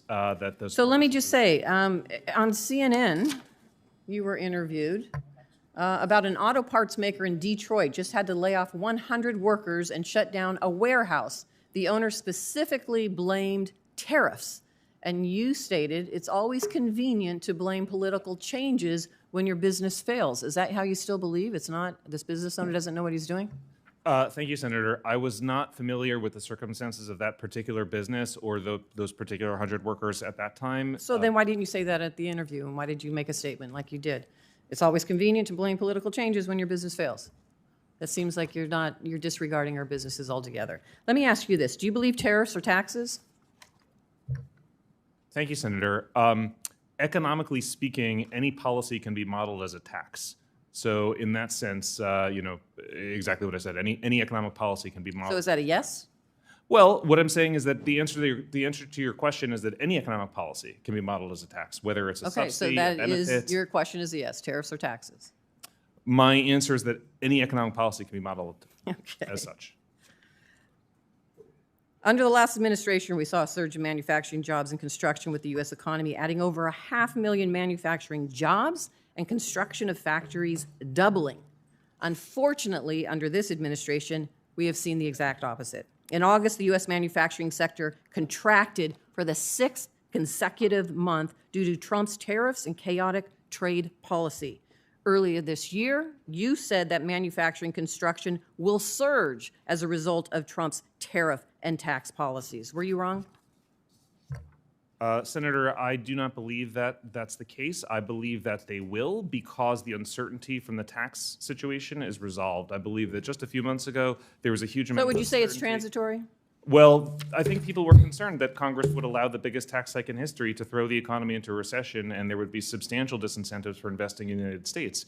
Fortunately, Congress has not allowed that to happen. The One Big Beautiful Bill has become the One Big Beautiful Act, and the uncertainty around the tax situation has resolved, replaced with enormous incentives for investing in America in the form So of you weren't payments. wrong. We just have to wait and see.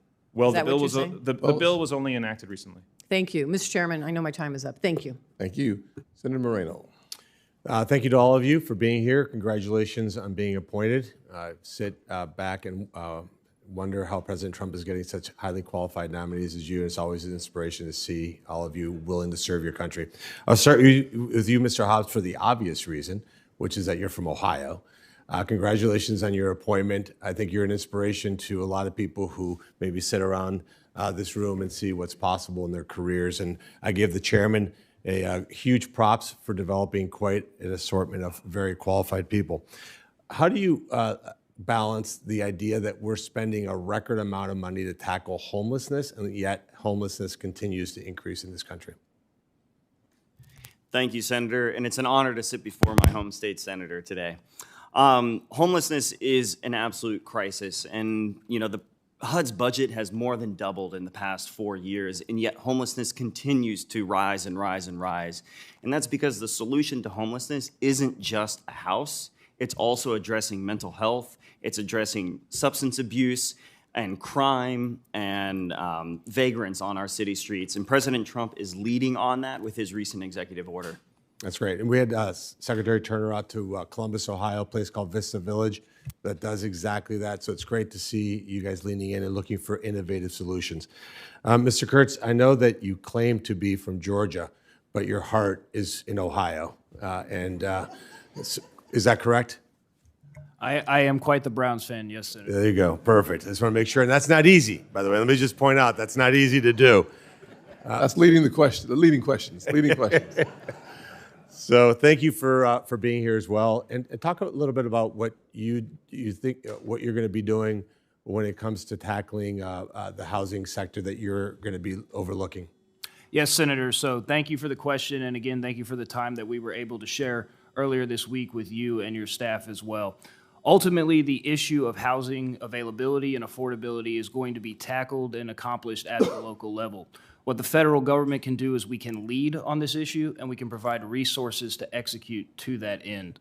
What we're seeing currently is the programs that we have established here at the Department of Housing and Urban Development, and specifically within my office, have a very onerous and duplicative set of requirements to draw down that money. So essentially, in order for any community in our states and localities to take money from HUD, they have to have people on staff full-time who have the expertise in how to write one of these grants. That boxes out countless communities throughout our country that are ready and willing to develop, but barely have enough people in their offices to just turn the lights on. So what I look forward to doing, if confirmed, is joining Secretary Turner's team and looking to take inventory of those programs and looking at ways to make them more effective and efficient to that end. Well, thank you. And Mr. Pilkerton and Mr. Burke, one of the things that's really been a great tool for President Trump to combat these narco-terrorists is designating these groups as foreign terrorist organizations. Are you willing to work with our office to see how we can expand that, especially in Colombia, where these terror groups are really wreaking havoc? Mr. Pilkerton, we'll start with you. Senator, thank you for the question. I certainly look forward to working with you and providing any support that I can from the CFIUS perspective. Thank you. Thank you, Senator. Yes, if confirmed, I look forward to continuing that discussion with you and your staff. Perfect. Dr. Myron, just some really quick questions for you. I know you've taken a lot of questions already. Have you ever lied on a mortgage application with the objective of getting a lower interest rate? Thank you, Senator. I have never done that. Well, you're already ahead of the game then. That's good news.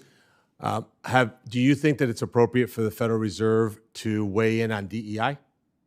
Thank you, Senator. I don't believe that is a responsibility. About the climate cult? Do you think that's something that the Federal Reserve should be weighing in on? It is not something the Federal Reserve should be weighing in on. Do you think that they should have been weighing in on the wiseness of pandemic spending that set records for government spending? Do you think it was wise for the Fed to encourage that? I don't believe it was wise for the Fed to advocate for one fiscal program over another. Do you think it was wise to claim that inflation was transitory when it was destroying working Americans for 3 or 4 years? I don't believe that was wise either. And do you think it's wise for the Federal Reserve Chairman to advocate for the forgiveness of student debt? I would not make such a recommendation myself. So it seems like what we're talking about here, Mr. Chairman, is restoring the independence of the Fed. And to the ranking member, she's not here, but I want to congratulate her for her wisdom in voting against Jay Powell, who is an inspiration to every ineffective, inept leader in America. And hopefully we can get that Federal Reserve stronger again with independent-minded people who actually take politics out of it. Are you finished, sir? You've got one more time. Thank you so much. Senator Moreno, Senator Warner. Thank you, Mr. Chairman. It's good to see you all, Mr. Burke. I enjoyed our time. I will say to my friend from Ohio, I want to congratulate the nominees. They are not appointed yet. That's our job to decide whether they move from being nominees to appointments. I do, in light of what my friend from Ohio said, Mr. Moran, I know you're not a lawyer, but in America, should everybody have due process? Thank you, Senator. I believe... Don't thank me, because I got a lot of questions. So it's a fairly simple answer. Do you believe that Americans should have due process? I believe that Americans are entitled to it for criminal proceedings. Okay. And do you believe there is a presumption of innocence?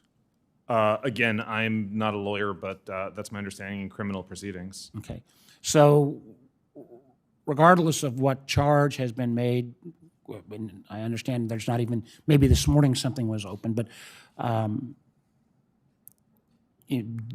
the idea that people, well, first of all, that the director of FHFA is suddenly going on a mortgage witch hunt, and thank goodness I've never had a mortgage, so I wonder what goes around comes around. But I think it's kind of unusual. I'm not going to reblast the whole thing, but that senior government officials aren't even decreed some level of due process and basic presumptions on innocence before any evidence has been provided. Senator Reid wanted me to follow up. He asked about federal government's Fed governance proposals. One that you said whether you would not serve in executive branch for 4 years following the end of your Fed term, and to advise President Trump to voluntarily announce to refrain from removing any incumbent board members. And you said, I understand as well, it's all part of a package deal, but in your Fed reforms you proposed, you said if we can implement this in a piecemeal fashion, one policy at a time, if legislatively easier, how does that, is it package deal or we can take these one at a time? Thank you, Senator. It is a package deal, but whether that package is one big, beautiful bill or a number of different bills would be, I think, the Senate's prerogative. Sorry, the Senate and the House's prerogative. It wouldn't be. All right, let me keep my moving advice on. for how to- The I'm not going to ask you to filibuster on why you think the BLS data has been going downhill or cooked, when frankly it has been the gold standard. And I am hugely concerned that BLS leaders are being fired because the numbers didn't come out the way the president wanted. How are you going to make things better when we've seen a raft of senior professionals at BLS leave those positions because of this threat of political interference? Thank you for the question, Senator. I do believe that the data from the Bureau of Labor Statistics has deteriorated in quality and reliability over the decades. Is that due to a political bias at the BLS?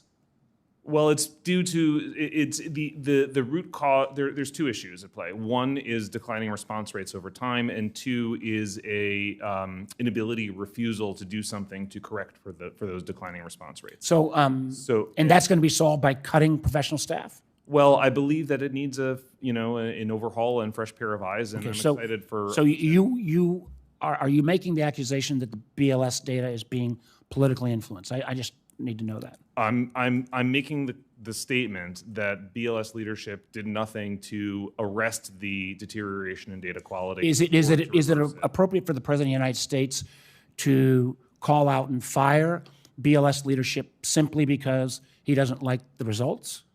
I do not make personnel decisions, nor do I have a legal training in constitutional employment law, or for that matter, any type of law. So I'm just not the right person to. I don't know. Your answer doesn't give me a lot of confidence. I know I'm not going to relitigate all of the Fed independence issues, but if you're not willing to call out a frontal attack on the BLS, and if you're not willing, you say that the rates have the information has deteriorated, and not willing to acknowledge that loss of the professional staff is not going to improve that situation, it really makes me concerned. Last question is, do you think that the Fed, by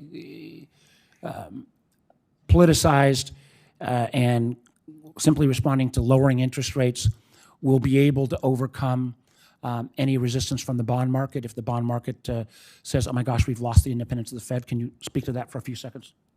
I don't anticipate the bond market saying that, so I don't anticipate such a hypothetical speculative situation. If the bond market were to respond that way, what action would you take? Well, it's impossible to respond to a hypothetical like that without knowing lots more context about what was going on in financial markets and supply and demand in aggregate supply and demand in the economy as a whole.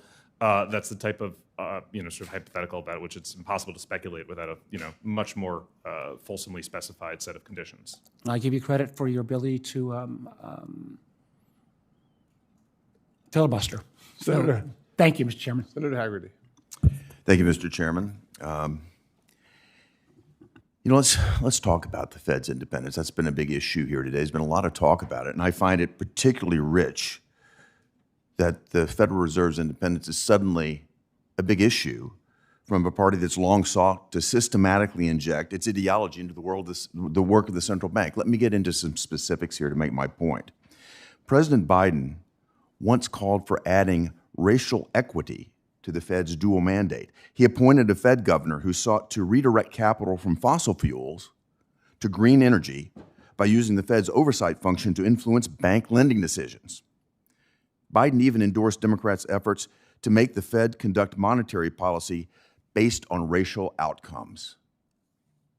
Furthermore, the Fed itself has undermined its own credibility by caving to progressive pressures. The Fed joined the network of central banks and supervisors for greening the financial system. This is a group that promotes leftist climate ideology. Partisanship at the Federal Reserve Board and regional reserve banks has come at the expense of effective supervisory practices. Need look no further than the failures of the San Francisco Fed and their failure to supervise Silicon Valley Bank. As Mr. Myron testified, quote, independence of monetary policy is a critical element for its success. This is exactly the right perspective, and it's critical to the leadership that we need to steer the Fed away from politics and back toward data-driven monetary policy. So, Mr. Myron, I'd like to start with you. at the CEA, you analyzed the impact of tariffs on inflation. And through that analysis, I think you determined that the tariffs that were being considered and imposed by President Trump would not have a substantial impact on inflation. That analysis seems to have turned out to be correct. I'd like to ask you how your analysis on inflation and tariffs will inform your perspective on monetary policy should you be confirmed. Thank you, Senator. I do believe that there's no evidence that tariffs have had any inflationary effect in the sense of moving the aggregate price level. The Council of Economic Advisors just put out an update to a previous study where we looked at the import components of every single good, and we identified that imported goods have actually been getting cheaper relative to domestically produced goods, which is the opposite of what you'd expect to see if tariffs were inflationary.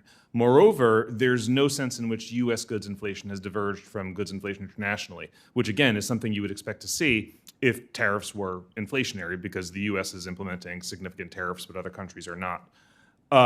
Moving forward, I expect my view of inflation to be informed by the broad suite of economic policies and not just monetary policy. And indeed, I think this is a subject, which has received insufficient attention in the past. So, for example, if you consider border policies, I was discussing before, moving millions of new residents into a relatively fixed supply of housing will be extremely inflationary because it pushes rents up. CEA has estimated that the open border policies of the last several years resulted in a 6.5 percentage point increase in rents, which explains about 30% of the increase. 30% of the increase since 22, right? So that's hugely inflationary. So it is my view that the change to border policies is actually quite deflationary in its effects, and we're working on quantifying that. Well, I think there are a number of other deflationary activities underway. You think about the development of AI, the implications on productivity there. You think about the deregulatory undertakings of this administration that are going to cut overhead cost and compliance cost dramatically and streamline government efficiency in a way that I think will again be deflationary. Our efforts to get back to energy dominance, which would lower the cost of energy, all again feeding into a much more deflationary cycle than an inflationary one. So I hope that the Fed gets to the right point and back to the original point. We've got to take politics out of this. And I applaud the president for nominating you. You've been very clear that you want to get out of the political arena. You want the Fed to get out of the political arena that's been operating in, whether it be racial equity, green projects, or timing of interest rate adjustments to politics. I very much appreciate that. Mr. Burke, I'd like to turn to you very quickly. You're going to go to work for, if you're confirmed, you're going to work with one of my friends, John Hurley. The Undersecretary is extraordinarily competent, and he needs a great team. I'd like for you to comment, if you would. I chair the National Security, Trade, and International Finance Subcommittee of the Banking Committee. Senator Warner, who was here just a minute ago, is the ranking member. I'd like your thoughts now and later on how you could best work with our subcommittee as you undertake your role in terrorism finance. Thank you very much, Senator, for that question. And of course, if confirmed, I look forward to working with Undersecretary Hurley and you and your staff in the committee on those issues. I do think it's very important as we look at implementing regulatory frameworks and identifying risks that are posed to the financial system from, whether it's terrorists or criminals, and particularly in the use of new products, that we identify what those risks are, we understand how that works in the financial system, and then we can apply the appropriate mitigants to address that risk going forward. So again, if confirmed, I look forward to working with you more on that. Well, Mr. Mitchell sitting behind you knows how to contact our office, and if you're confirmed, I expect to see you soon thereafter. Thanks very much. Thank you, Mr. Chairman. Senator Gallego. Thank you, Mr. Chair. Mr. Myron, who's Arthur Burns? Thank you, Senator. I believe Arthur Burns was chairman of the Federal Reserve in the 1970s. 1970, 1978. Under which president? Under a variety of presidents in that decade. Specifically, do you remember what Arthur Burns was doing before he joined the Fed Reserve, as chairman of Federal Reserve? Thank you, Senator. I believe that Arthur Burns, like a number of others, like Janet Yellen, Ben Bernanke, Alan Greenspan, were all chairman and chairwoman of the Council of Economic Advisors prior to becoming chairman and chairwoman of the Federal Reserve. Actually, he went from CEA under Eisenhower and then became counselor to Richard Nixon, then became Federal Reserve chairman. And likely the reason they did that is to give some level of at least level of separation. At least it was on the surface. What happened during Arthur Burns' tenure while he was serving in his capacity as chairman and with Richard Nixon at the helm? Thank you, Senator. Can you narrow the question a little bit, please? Sure. What happened to the economy and to the independence of the Federal Reserve under Richard Nixon while Mr. Burns was the chairman of the Federal Reserve? So again, I think that's a bit of an open-ended question. I prefer to, if you could narrow it a bit, because a lot of things happened in that period. Was there did stagflation happen in that period? It was an outcome during that period, yes. Was there public scrutiny about the fact that the president was trying to pressure the Federal Reserve to drop interest rates, even though all economic indicators said that was a bad idea? There was news stories about fractious relationships between the Federal Reserve and President Nixon, I believe. Yep. And would you say that what occurred in terms of the pressuring of the Federal Reserve by President Nixon to drop interest rates probably caused directly stagflation? No, I wouldn't say that, Senator. I believe that the inflation of the 1970s was caused primarily by two errors of the Federal Reserve, plus unfortunate supply shocks from energy markets and geopolitics in the Middle East. But the errors the Federal Reserve made in that period was a conflation of nominal and real interest rates.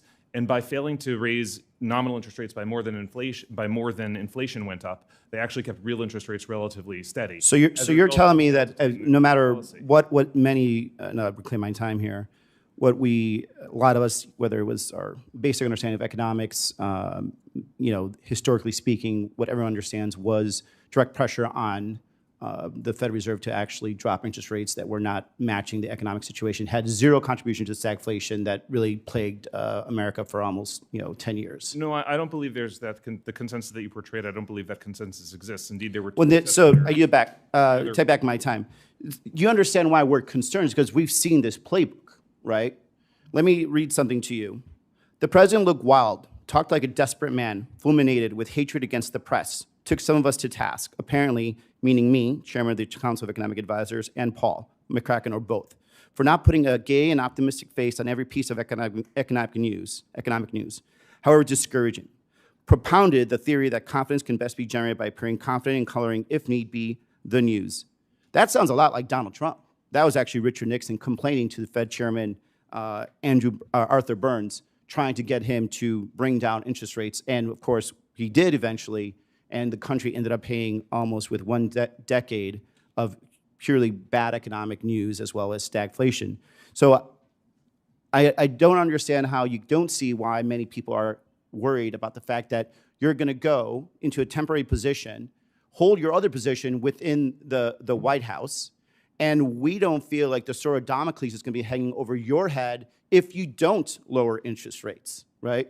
And so I think it's a very reasonable request that should you be nominated, that you resign as CA director. And should you want to come back later, then you go back to the nomination process. But the fact that this president, who we know is willing to hold government officials hostage, we just saw what happened with the BLS director, is going to be able to hold that over your head. And we are going to question whether or not you're going to be making the right decisions for this country, not for your personal career. I think that is something that is extremely dangerous to the bond market, extremely dangerous to our economy, and could really lead us into a direction that could make some permanent damage to the reputation of the Federal Reserve. Thank you. I yield back.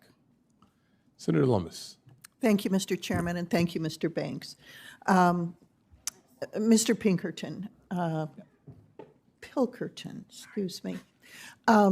It's not just ag land that we need to watch out for. In 2022, in a business park about a mile from F.E. Warren Air Force Base in Cheyenne, a Chinese-owned business set up a digital asset mining business, and it was more than 2 years before a public tip pointed it out to be a Chinese-owned business. The Biden administration ordered divestment, which happened near the end of his term.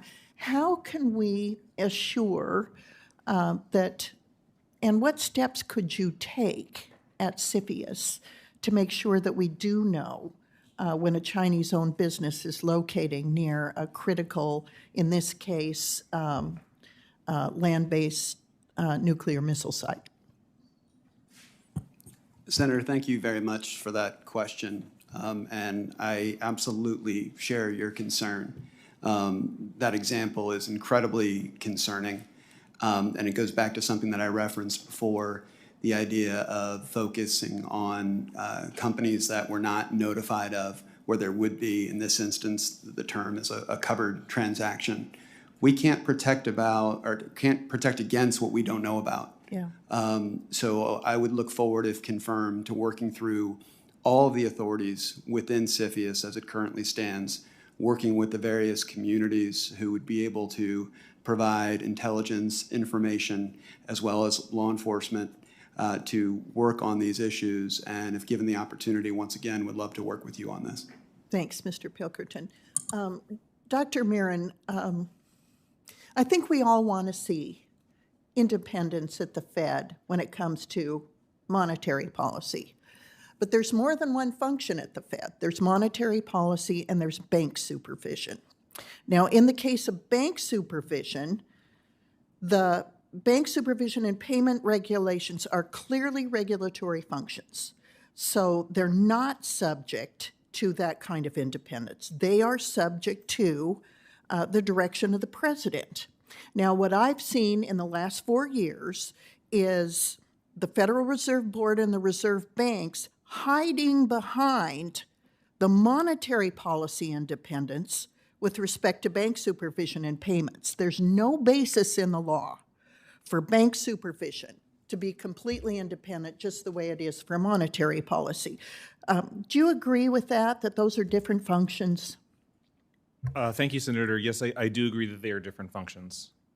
Now, thanks, because as I have seen it, Choke Point 2.0, which is the Federal Reserve's function as bank supervisor, debanking people, which is one of the key reasons that people are getting into digital assets, like the president's own children. When you get debanked and you have 20,000 employees that you need to make payroll for, and they're told, we're closing all your bank accounts, where are they going to go? They're going to go to digital assets because you don't have to trust a bank and you don't have to trust the government. Well, our own Fed is driving people into digital assets because finally there's something out there you don't have to trust in order to keep your wealth. Do you think the Federal Reserve Board and reserve banks have been independent from politics in the last several years? Thank you, Senator. I don't believe that it was a set of nonpartisan, non-political, objective technocrats that decided that the Federal Reserve should be the institution that fights climate change. I don't believe that Operation Choke Point was a non-political act either. And so if confirmed to the Federal Reserve, I intend to fully respect independence with respect to monetary policy. As you say, on regulatory work, there's a lot of work to be done, and I applaud the work this committee has done on Operation Choke Point and other matters that you mentioned. Can you help us, as a member of the Reserve, to set up a system that clearly demarks the independence on monetary policy, but recognizes that the president, through his regulatory supervision and oversight of the executive branch, does have a role in bank supervision? Thank you, Senator. If confirmed, it is absolutely an issue that I would greatly welcome working with you and your team on. Thank you. I yield back. Senator Warnock. Thank you, Chair. On Monday, August 25th, President Trump escalated his continuing assault on the independence of the Federal Reserve by attempting to illegally fire Fed Governor Lisa Cook. Lisa Cook is a first-rate economist and a Georgian that we're all very proud of. No president has ever attempted to fire a Fed governor before. This stems from unsubstantiated allegations that Governor Cook has denied. Everyone understands what's happening here. The president's tariffs are damaging the economy. We can all see that. The economy is struggling as he's created a 10% tax on virtually everything, making Americans poorer and poorer. all to give a tax cut to billionaires. And now he's insisting that the Fed cut interest rates to try and mask the fact that his economic policies are failing miserably. Families deserve a Fed that will work for them, not for the president. And Lisa Cook is simply being scapegoated for Trump's failed economic policies. Dr. Myron, the Fed's job is to maximize employment and keep prices stable. That's it. Not to soothe the president's ego, not to inflate his poll numbers, not to carry out his political agenda. A strong central bank serves families, investors, and the entire world by just relying on economic data and focusing on employment and prices. There's a reason why our economy, even when it struggles, is the envy of the world. There's a reason why people invest in America. And I think that the independence of the Fed has a lot to do with that. You seem to believe the opposite. For example, in this Manhattan Institute paper published last year that I would like to enter into the record, you propose reforming the Federal Reserve by explicitly tying Fed board membership to the result of elections, giving the president control over the Fed, and allowing the president to have complete authority to fire Fed governors. Congress would need to implement these reforms. Is that correct? Thank you, Senator. That is not correct. I did not recommend giving the president control over the Fed because what I recommended doing was a package of checks and balances, and one of the other checks and balances included in that package was strengthening the system of regional reserve banks and ensuring that they voted every meeting, which would then give them a majority over the Board of Governors. So I've read your paper, and I disagree with your characterization of the argument. Do you think our economy would be better off with President Trump setting interest rates unilaterally? Thank you, Senator. I don't believe that's a situation which is currently happening. But my question is, do you think our economy would be better off if he were able to set interest rates unilaterally, yes or no? I think the president has had a series of excellent calls on monetary policy over the recent few years. However, I do think that independence of the central bank from political cycle is key to its long-term success in delivering superior economic outcomes. So if a Fed governor disagrees with the president over interest rates, should the president be able to fire them based solely on that policy disagreement? I'm afraid that I have no legal training, particularly not in constitutional employment law, so that question is not one that I am capable of answering. Do you think the president should be able to fire someone based solely on a policy disagreement? You've been nominated to serve on the Fed. Again, I have no means with which to evaluate that claim, lacking any form. Do you think it's appropriate for the president to threaten to fire them as he's threatened to fire Chair Powell? Again, it's not my prerogative to have views on such a question. Well, I think you have opined on such questions. Here's the problem with your answer. Trust in institutions takes years, it takes decades to build. And this political assault on the Fed's independence threatens market stability, reducing investment in our country, costing jobs, and jeopardizing the retirement accounts of millions of Americans. Dr. Myron, in your view, what happens when businesses and consumers and investors lose faith in the Fed's ability to act independently from politics, whether it's from the left or the right? Thank you, Senator. Should financial markets and households and firms come to view the Fed as not independent, it presumably will have a material effect on bond yields and inflation expectations that would be adverse for the outcome of adverse for economic outcomes. I think that there's a reason, again, that America's economy is the envy of the world. I think the independence of the Fed is an important part of that. And based on the statements that I have seen so far, I'm convinced that you're not going to exercise that kind of independence. I think you're conflicted in this role, that you would be a mouthpiece and a proxy vote on the Fed board for President Trump if you were confirmed. And I find that deeply alarming and concerning as I think about the retirement accounts of people of Georgia, as well as the strength of our overall economy. Thank you so very much. I yield myself 5 minutes. Mr. Burke, Americans are dying at record rates from fentanyl. Over 74,000 overdose deaths in 2022 alone. Much of this fentanyl is trafficked into the United States through cartels with ties to Chinese precursor companies. President Trump rightfully designated these cartels as foreign terrorist organizations and signed the Halt Fentanyl Act to fight against it. How are you going to enforce tougher sanctions on the financial networks that enable this flow of poison into our communities? Thank you, Senator, for that question, and I very much share your concern about the risk posed by that activity. I'm encouraged by the actions that have been taken already by this administration to target cartels with additional authorities, and indeed, as you're aware, FinCEN has implemented measures against banks in Mexico that continue to support some of those the activities as well. I think going forward, and if I'm confirmed, I look forward to getting more information about the details. A lot of that's intelligence-driven, as it should be, to understand where there are networks and nodes and typologies to move money through the system that can be vulnerable to disruption with the right tools, and developing those tools using all the range of authorities available at Treasury, and implementing that robustly, including through diplomatic engagement with other countries where we need a cooperation on pursuing that. So if confirmed, I look forward to working on that. I look forward to that too. Thank you.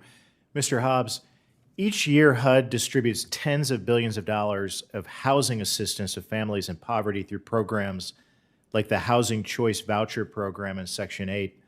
Unfortunately, these programs punish people for working and for getting married.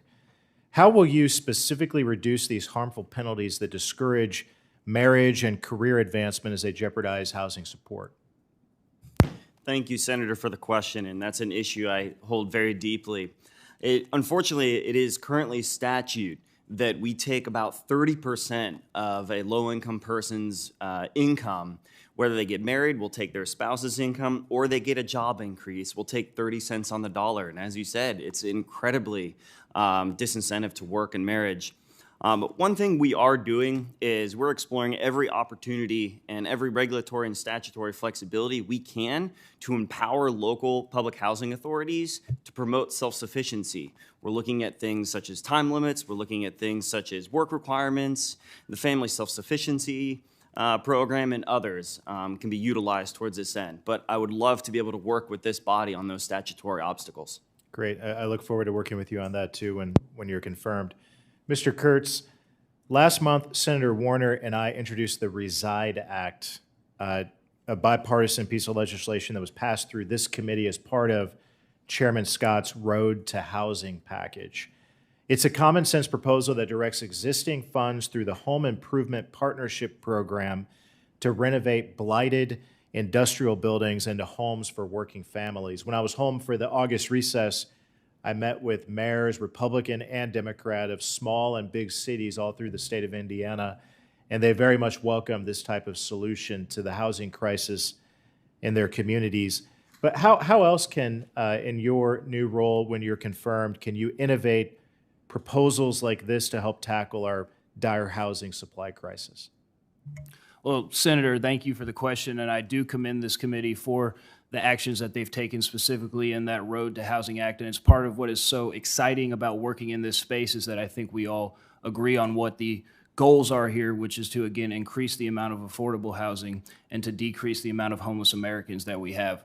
What you touched on is that, again, that we need to innovate in this space. So renovating old buildings, like you just mentioned, is a huge opportunity. They're looking at the HUD housing code for manufactured homes is another opportunity. And in fact, this Monday, the Department of Housing and Urban Development will be having a demonstration on the National Mall of all the new type of housing availabilities we have there. Looking at making it easier for prefabricated homes to go and be put in place in our cities. And really going back to those mayors and those local communities that you just mentioned and hearing from them what their community is yearning for and what will work for them there is a way to continue to move that ball forward. Thank you. Look forward to working on those issues with you as well. Thank you to all of you. I support your confirmation to the important roles that you play. With that, I yield to Senator Blunt Rochester. Thank you, Mr. Chairman, and thank you to the nominees. Dr. Myron, in your testimony, you spoke about the independence of the Federal Open Market Committee. You also said that the independence of monetary policy is critical. So I'd like to begin with a yes or no question as well. Do you believe the Federal Reserve should remain an independent entity? Yes or no? Thank you, Senator. As I said in my opening statement, the independence of the Federal Reserve is critical to delivering superior long-run outcomes for the economy. So that's a yes. Yes. And I'm really glad to hear this, especially since you've said on the record, quote, "I've always been clear that the independence of the Fed is of paramount importance." During this hearing, senators on both sides of the aisle have spoken to the independence and independence from political influence of the Fed. And literally almost every person, almost everyone, Democrats and Republicans, have spoken to that. So this shouldn't be a controversial opinion. Yet in the past 8 months, this administration has tried time and time again to exert more influence over the Federal Reserve, an independent agency. Here are a few headlines from news articles that I'll be submitting for the record. From Forbes, Trump might greenlight major lawsuit against Fed Chair Jerome Powell. NPR, Trump floats firing the Federal Reserve Chair as White House criticism boils. From the Wall Street Journal, uncharted waters, Trump's attempt to take charge of the Fed. From CBS News, Trump's unprecedented firing of Fed Governor Lisa Cook raises untested questions. Mr. Chair, I ask unanimous consent to submit these articles for the record. Mr. Chairman, I ask unanimous consent. The president has tried and failed to fire Chairman Powell. So now he's on to his latest target, Governor Lisa Cook. She is currently confronting what appears to be an intentional smear campaign and attempted firing. She has and has continued to serve our country admirably. Ranking Member Warren referenced Nixon, but to my knowledge, in the 111-year history of the Fed, no president has attempted to influence the Fed so blatantly and egregiously as our current president. Dr. Cook is a Truman Scholar, a Marshall Scholar, graduate of Spelman College, went on to Oxford. Her body of work is a direct rebuke of the failed promises of trickle-down economics. And it's not lost on me that she is the only and first ever Black woman to serve on the Federal Reserve Board of Governors. First Chairman Powell, now Governor Cook. Who's next? Many of my colleagues have spoken to Dr. Myron's potential conflict of still being employed by the White House and potentially serving on the Fed board.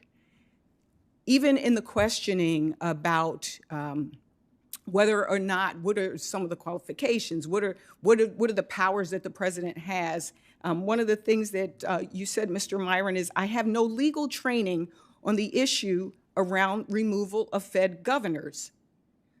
But that didn't prevent you from writing a 25-page document that talked about that exact topic.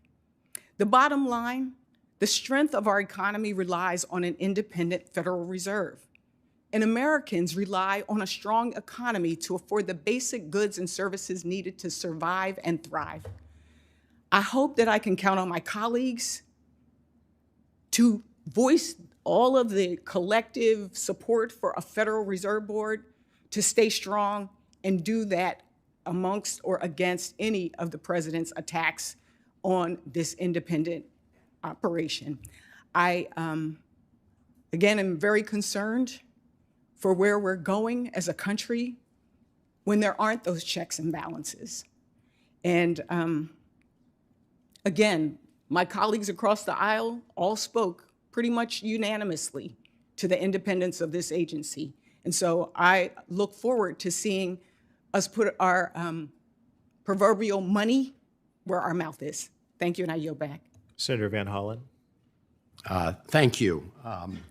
And I want to start by associating myself with the comments of my colleague, Senator Blunt Rochester, with respect to all her comments, especially with respect to Lisa Cook and what's happening there.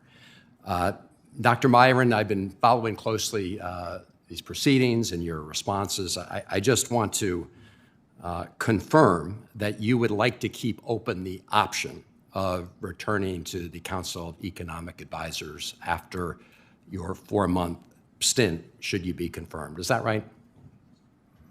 Thank you, Senator. As I said before, the advice that I received from counsel was No, to... I'm just asking about your personal ambitions and interests. Do you want to keep open that option?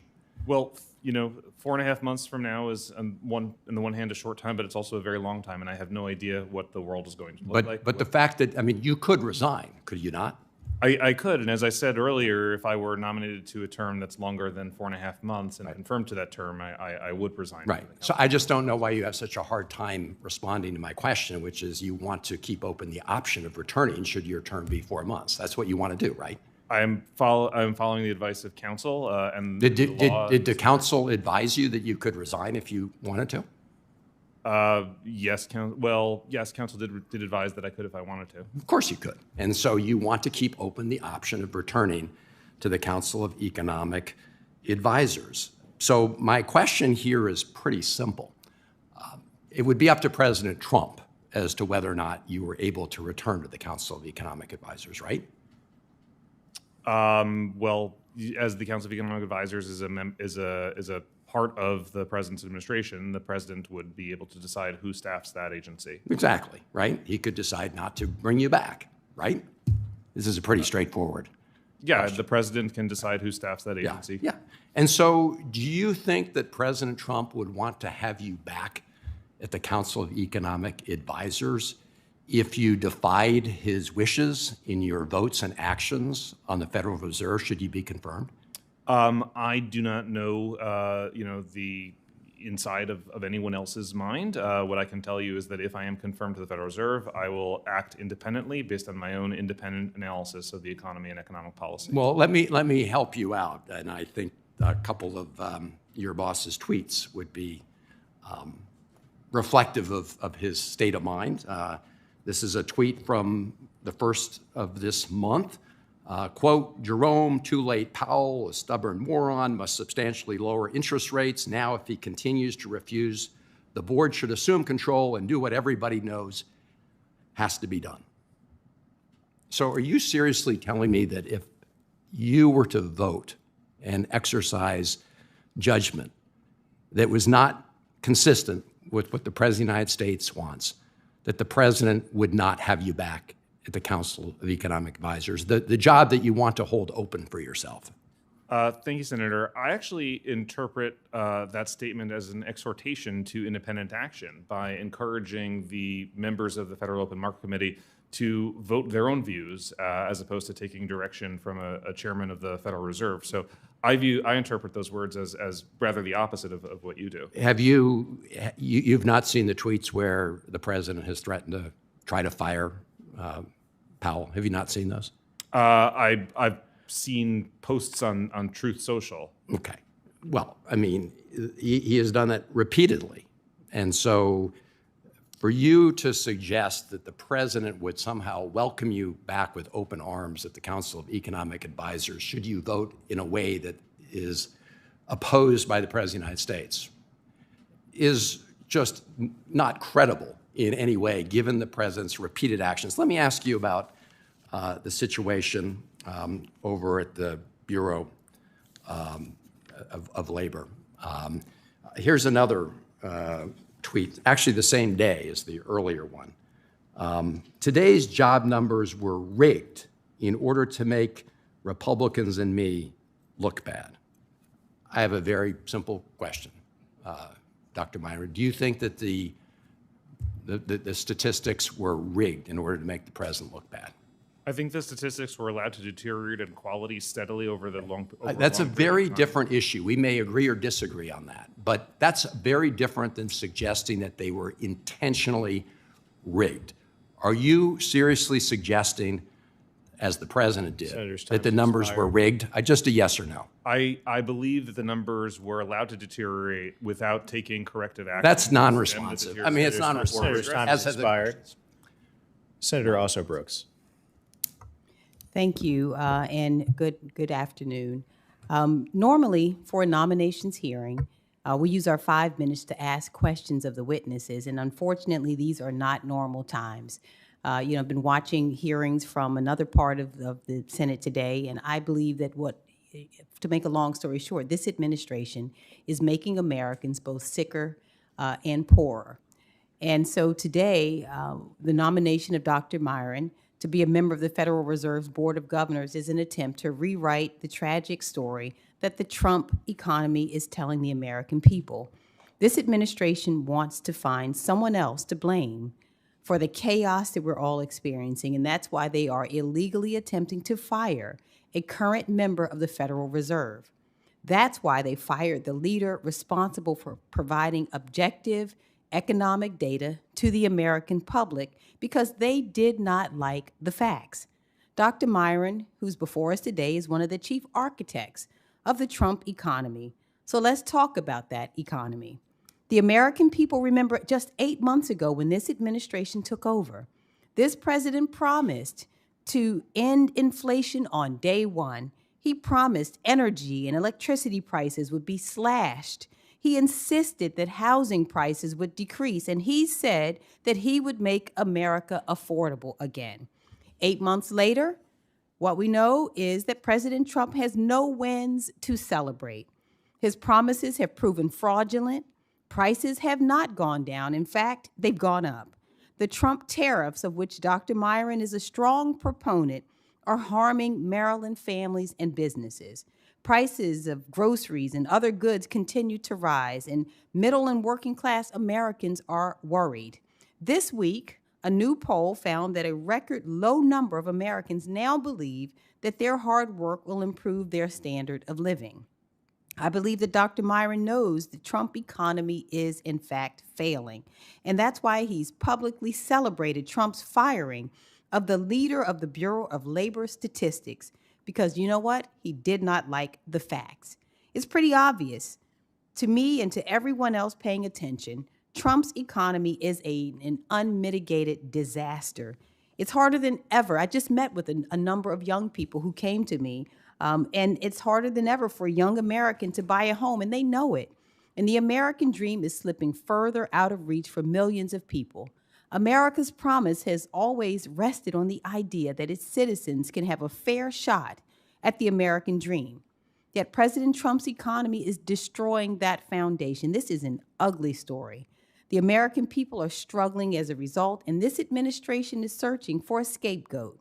That's why the president is now imposing political influence on the Federal Reserve. How disgusting that is, which is bound to hurt Marylanders' retirements, savings, and mortgages. The president's unprecedented illegal firing of Dr. Lisa Cook won't improve our economic outlook, and it will continue the chaos and reduce confidence from American families and businesses. This president and the administration he's assembled has made it harder for Americans to build wealth and to get ahead. It is a devastating legacy that seems only to worsen by the week. So Dr. Myron's nomination would only take us further down this disastrous economic path that this administration has set. This nomination won't make the lives of Americans better, and it will not, in fact, lower cost of inflation or fight it. It won't give 20 million Americans their health care back. It won't provide for our nation's most vulnerable, and it will not restore confidence that the Federal Reserve is safeguarding the American economy. For these reasons, I cannot support Dr. Myron's nomination, and I cannot sit back while the president injects chaos into the economy to settle political grievances. Too many Marylanders and too many Americans are suffering because of the sheer economic ignorance of this president and the cowardice of nominees who know better but refuse to speak up. So thank you so much, and I yield back. That concludes the question and answer portion of today's hearing. Prior to adjourning, I have some final housekeeping announcements. Before I do that, though, I'd like to thank our nominees for testifying before the committee today, and thank you for your willingness to serve our country. For senators, all follow-on questions for the record must be submitted by 12 p.m. Friday, September 5th. And for our witnesses, please respond by Monday, September 8th at 10 a.m. to the written questions you receive in order to facilitate this committee promptly processing these nominations. This concludes my brief stint as Chairman Banks of the Senate Banking Committee. With that, the hearing is adjourned.